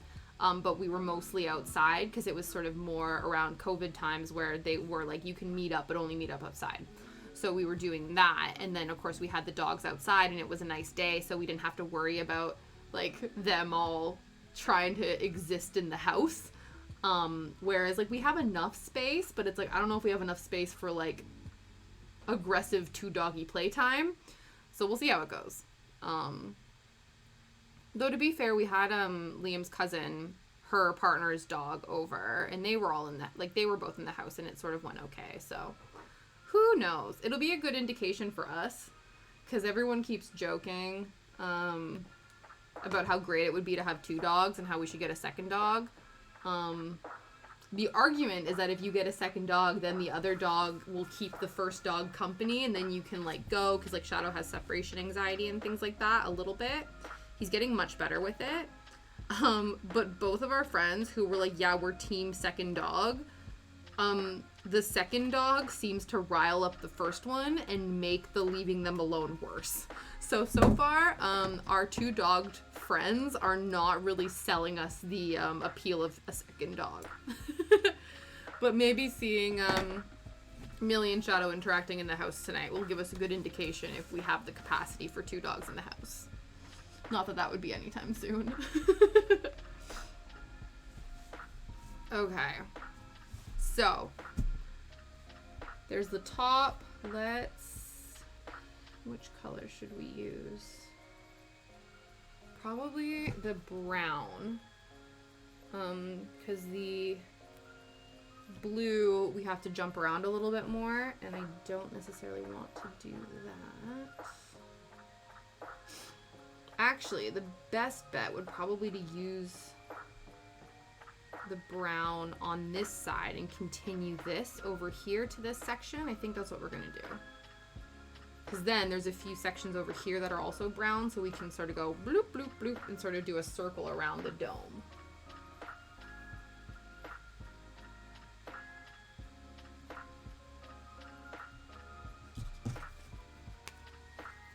Just want to make sure I've gotten no text updates about our friend. Okay, cool. That's fine. Okay,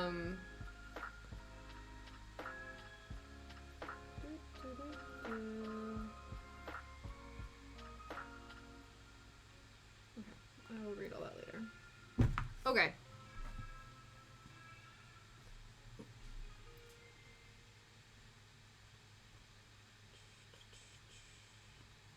I think our friends have, they're getting their car MOT'd near us, and that's why they're coming by, so I don't know, I don't know.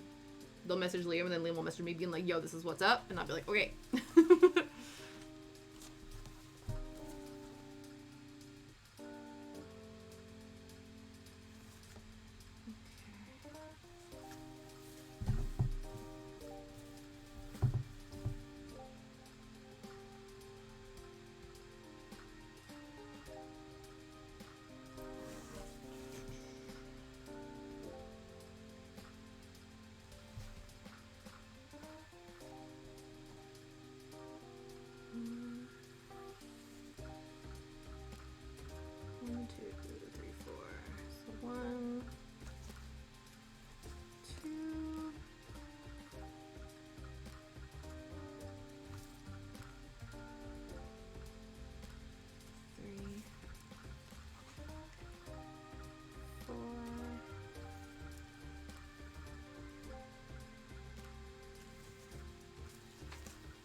Hope is that in sort of finishing off that circle, that will work to our favor. And you guys can also see there's a section sort of here where there's actually going to be no stitches. Scandalous. The not full coverage page. Not full coverage first page of the project. Which honestly, I will take anything I can get. So if you are going to, you know, if there's going to be a few blank squares on the page, I will take it. Because that will help increase the speed at which we finish this project.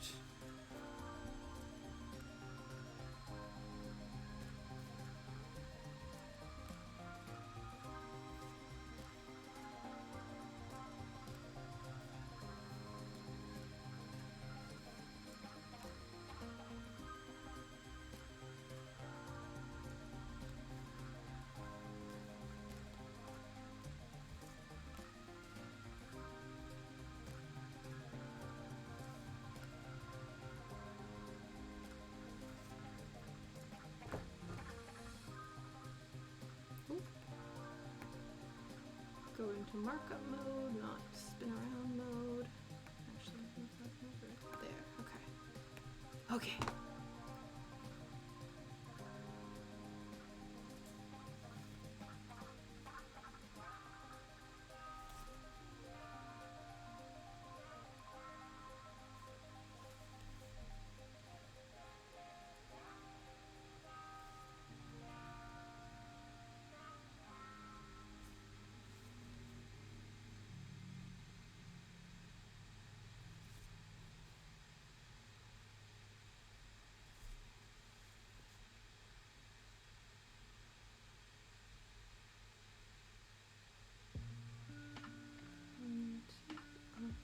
This way, I believe.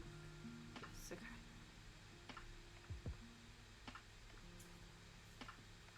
Is it count thrice, stitch once? Or, you know, just wing it and frog. But we're on a time crunch here, people. We want to do minimal froggage. We would like minimal frogging to occur today. Oh, did I miss one over there? Rude. Okay, let's just do that right now.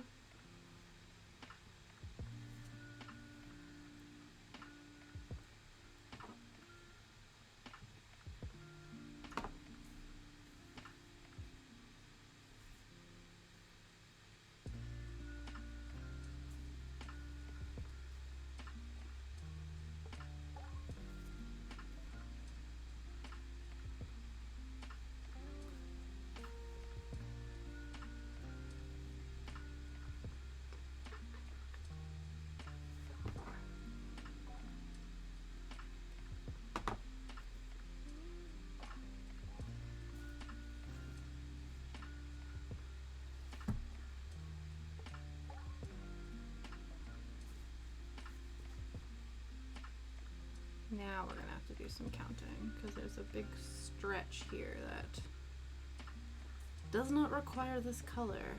So let's hope we put our little embellishments in the right place. It might actually be easiest to come at it from this side. So that is not that one, this one here, and then the one beside it.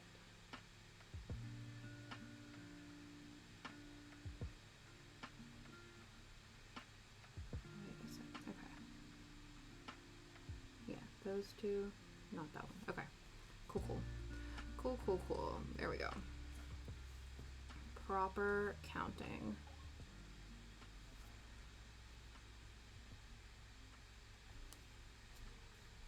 Okay.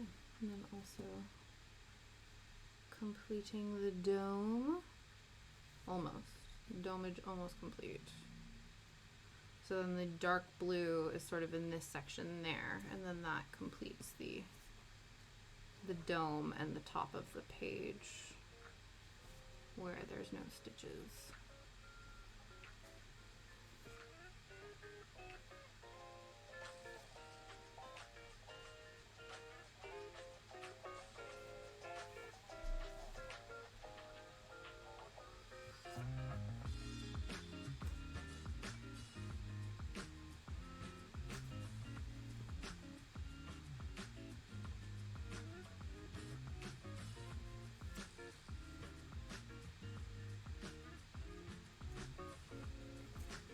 So close. I know. Gonna sneeze.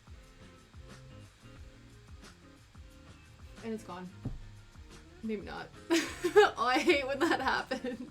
Don't you hate when you have a sneeze like stuck in your face? Ugh. It's like your nose gets fizzy. That's the best way I can describe it. It's like it feels like I have like pop in my nose. Soda bubble nose. Oh, very strange. Not a fan.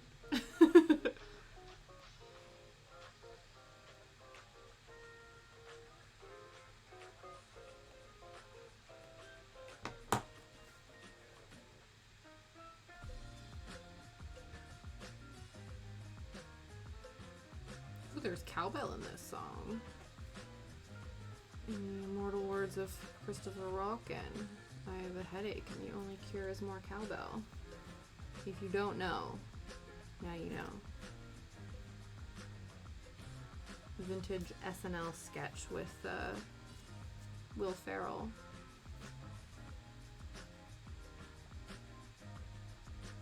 And Chris Kattan, actually.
So this Thursday, for Needle Felting Thursday, we're going to work on Gigi, the cat from Kiki's Delivery Service.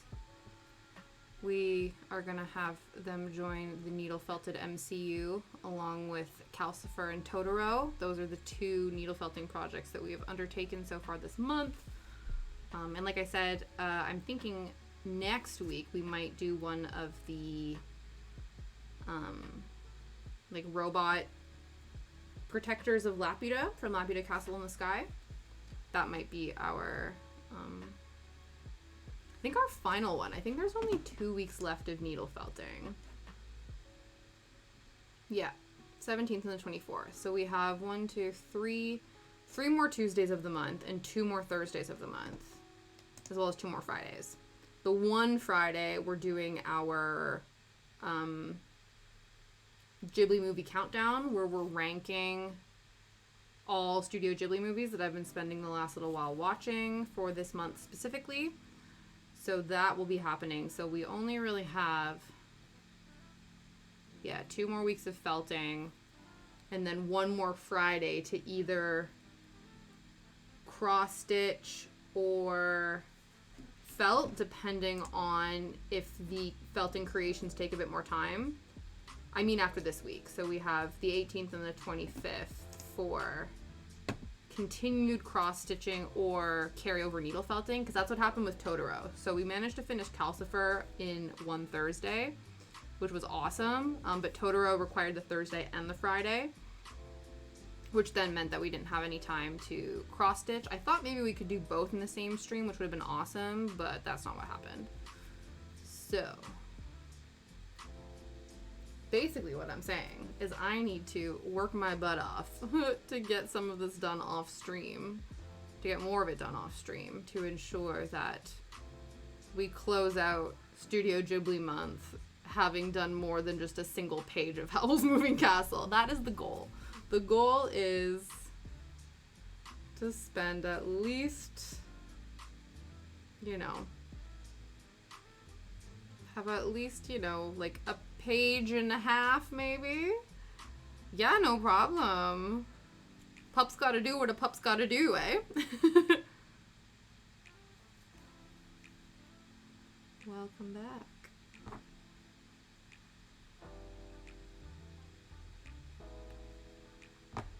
But yeah, these ones are all that dark navy, and then that is the official corner of this first page. Plus changing the baby. Oh, everyone needed sorting out. That's fair.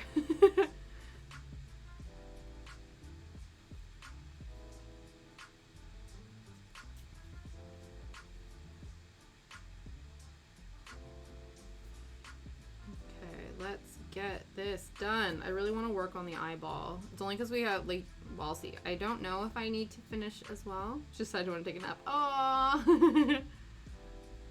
Absolutely. You're like, absolutely, knock yourself out, kid. Have a snooze. Have at her. Live your best life. Live your best baby life.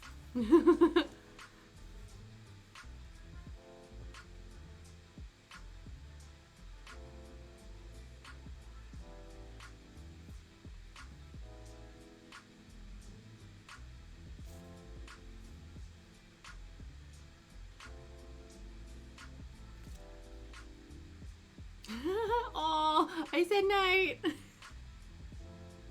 That's so sweet. That's the cutest. She's like, Mom, it's bedtime. Night-night. Bye-bye.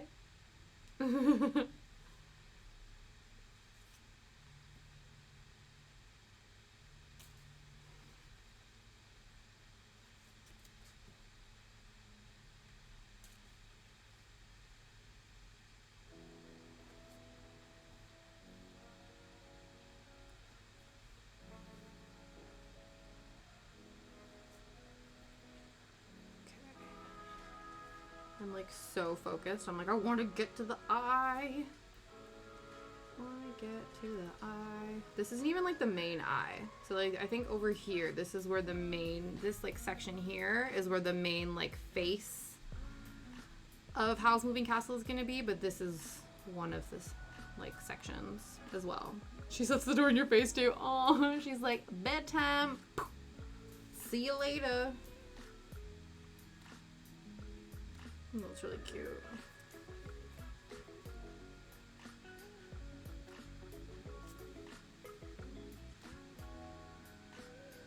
Okay, so this is going to be the outline here for the eye is. So let's do that.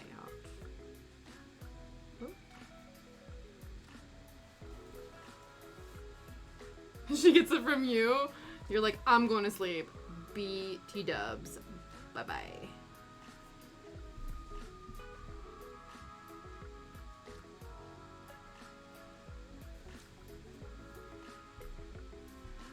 Yeah, I'm sure it's like certain things, especially if you do them repetitively, kids definitely pick that stuff up, eh? They're like sponges.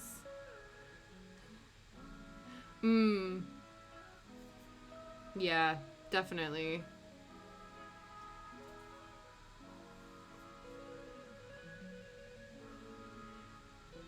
Well, I think he knows too that it takes a lot of like mental energy like the mental energy it takes for you to do your writing also will impact you physically, so that makes a lot of sense. Like you'll get tired physically from the mental strain that you put on for writing, because I know you're writing about quite deep, heavy stuff, right? So yeah, it's probably he knows. He's like, I'm gonna keep my distance while you in the zone.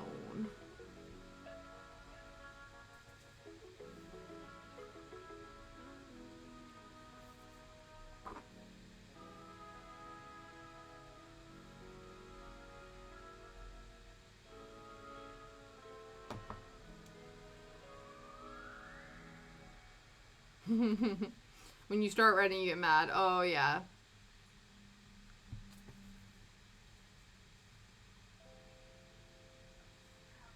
Yeah, because you're like, I do not want to be disturbed.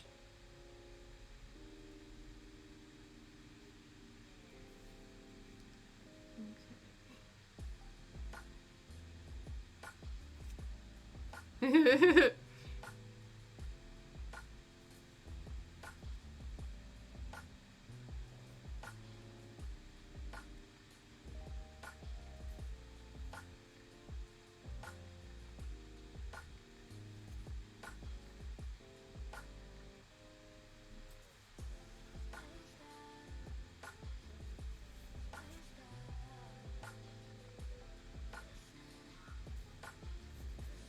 Here we go. Starting to form. These are also parts of the eyeball.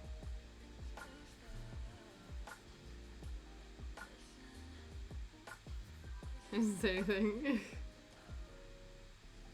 Yeah.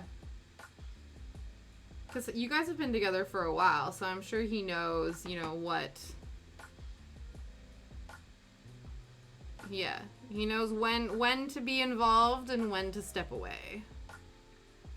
And that's, like, just good life skills in general for, like, relationships, eh? You gotta know when to get involved, when to not get involved, when to push. Yeah, so he knows. He knows you inside and out, I'm sure. So he's like, mm-hmm.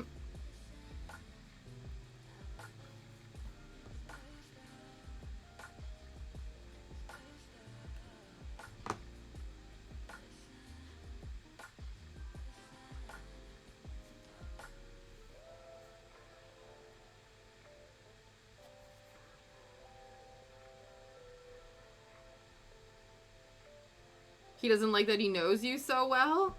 Or he doesn't like being bothered?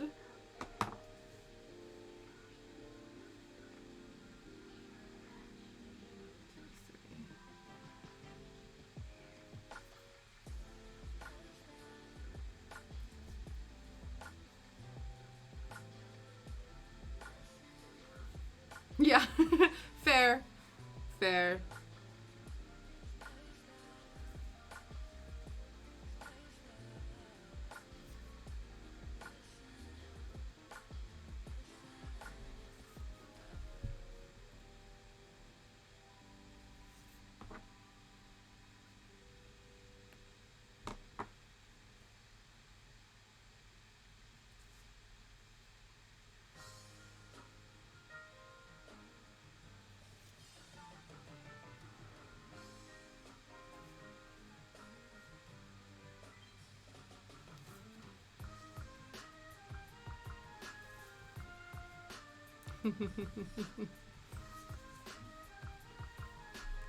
Aw, see? He pokes the bear. He shouldn't do that. He should know better. You know, sometimes partners like to tease and stuff, and then you're like, you dug this hole, sir. You now need to sit in it.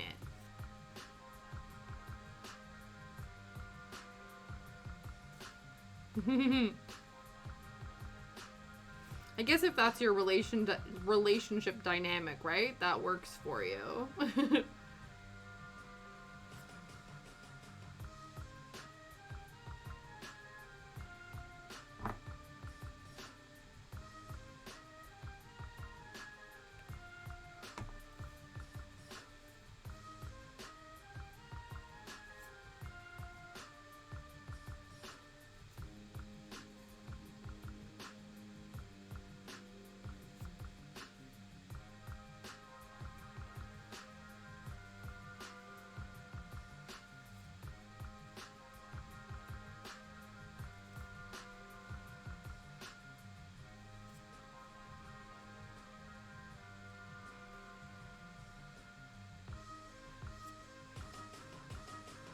Okay, so this is the section here.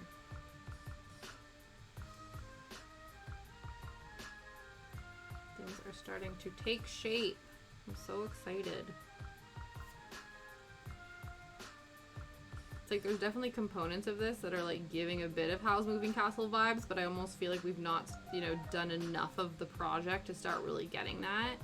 I do think once the first page is done, we'll really start. I think especially this is what I'm hoping will really start to like drive home what this project is. Because right now I do think it's hard to tell.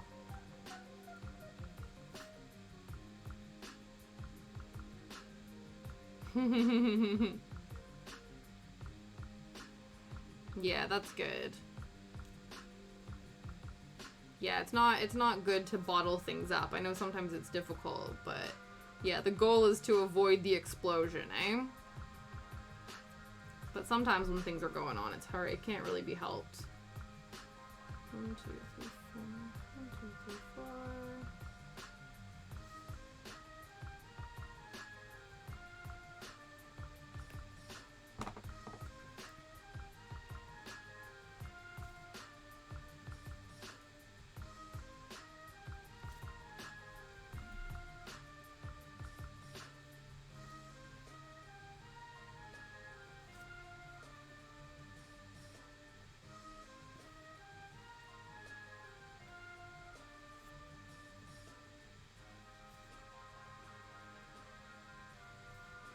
1, 2, 3, 4, 5.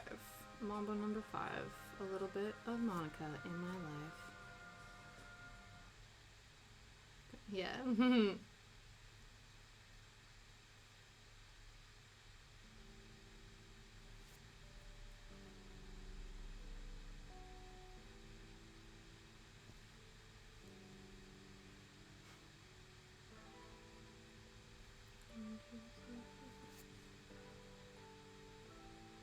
It's all in joke.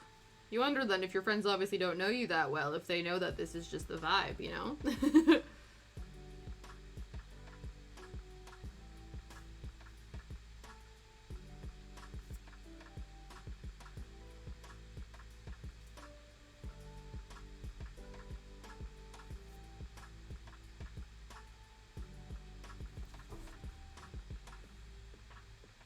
Yeah, no, it's healthy to get into disagreements, though. You know what I mean? It's like for couples who say that they, like, don't fight, or, I think there's difference. Like, there's a difference between, like, actual fighting and then, like, having disagreements that then require discussion to resolve.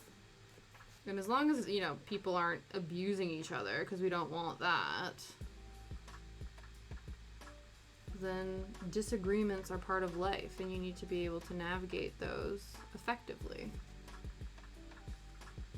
Oh, will she? Oh, that'll be really nice.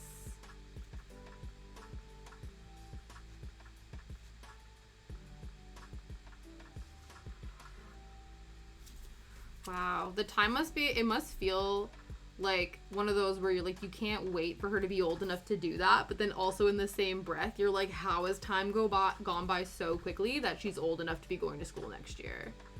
It's like that double edge where you're like, oh my god, time is moving too fast, and also time isn't moving fast enough. You know what I mean?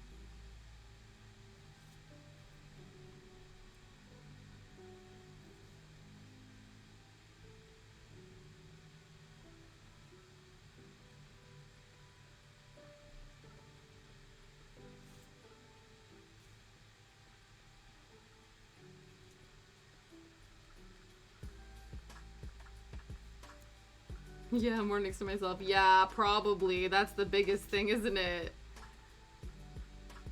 It'll be, you know, a hectic morning getting her there, but once she's there, you then have that time to yourself, and I'm sure that will feel incredible. So I just noticed the time, friends. So we're gonna finish this strand of thread, and then we're going to raid out. So if anybody has any raid suggestions, let me know. If not, we will go and find whichever one of our friends is online, and we'll go and raid them. Yeah, I've heard that. You know, it's one of those where it's like the best thing that's ever happened to you, but you also don't. Your life is now in service to another human being for many, many years. So it takes a while to then regain your sense of self, I've been told. So it'll be nice to get a bit of that separation so you can do more for yourself, you know?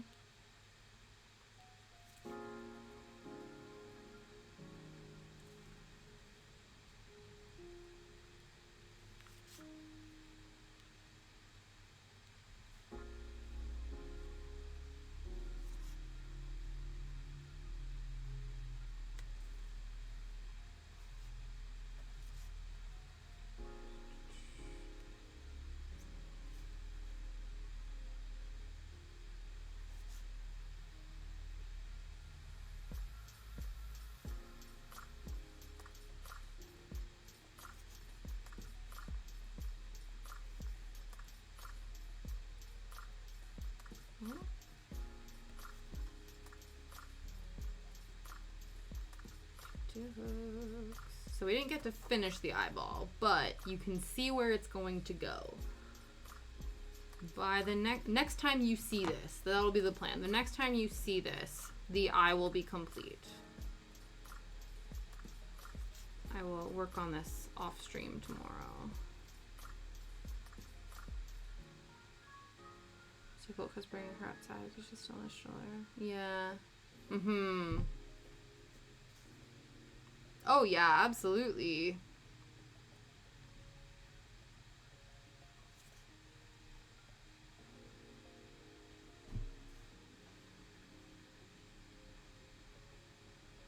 Oh yeah, the amount of stuff you need to have as a parent trying to leave the house with a child is ridiculous.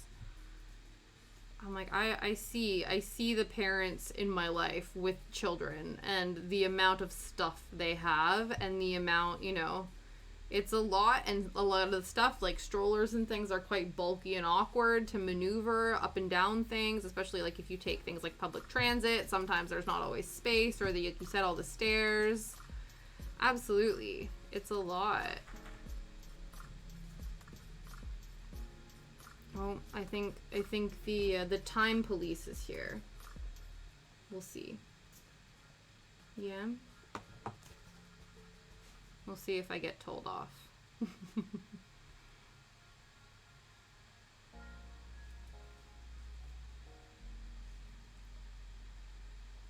Hello. How you doing? Are you trying to tell me at 6 o'clock? Yeah?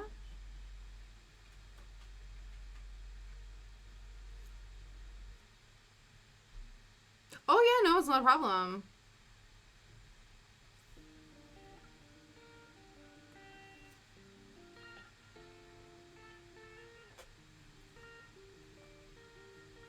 Dragon Rider Cat. Ooh, okay. What are they up to right now?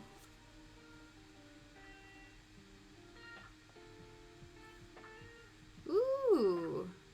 Awesome, okay.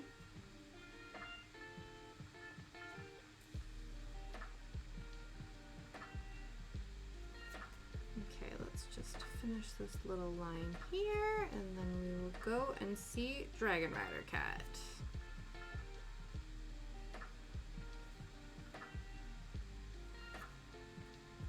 And like I said, we will be here again Thursday, 3 p.m. UK time, to work on Gigi. We're going to be needle felting Gigi, the black cat, from Kiki's Delivery Service. And we'll see if we can get her done in, or I think it's a him, get him done in one stream or if we'll have to carry over onto Friday. So we'll see if we get to work on this bad boy again this week on stream, or if it'll just be me, you know, doing a bunch of... So 9 p.m. Eastern time. Cool. I'm glad you're doing the conversion for me, because I'm like, I don't know. Depends where you are. I know I'm 5 hours ahead of Toronto area, 7 hours ahead of Alberta. So you can trickle down in the time zones to where you are in your respective states to see which one lines up.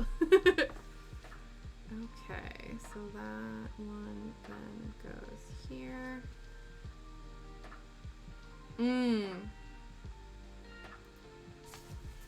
That's awesome. But yeah, so here we go. So we are pretty ding dang close. Again, this is the top of the page. So the end is near. We are getting so close to finishing this page. We will finish more than a single page before the end of the month, even if it kills me, because I will be damned if all we do cross-stitching wise for Studio Ghibli month is a single page of Howl's Moving Castle.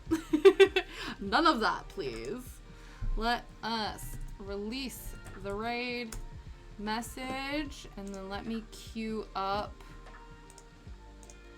the person we're going to raid. Copy that. Mute that. Oops. Perfect. Dragon Rider Cat is currently live. I'm just gonna queue them up because I don't, you can't host anymore, so it doesn't auto move over to the person that you want to go and hang out with. So, perfect. That's happening now. We have that. I have also copied that. Let's go and raid a new friend.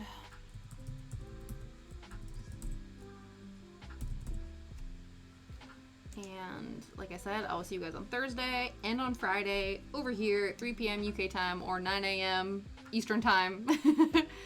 And we will do that. And then we'll hopefully, next time you see this, the eye will be complete. That's my promise to you. That is my promise to you, my lovely friends. Thank you so much for hanging out. Thank you to all of our new follow friends and all the returning friends. And I can't wait to see you guys on Thursday. Bye!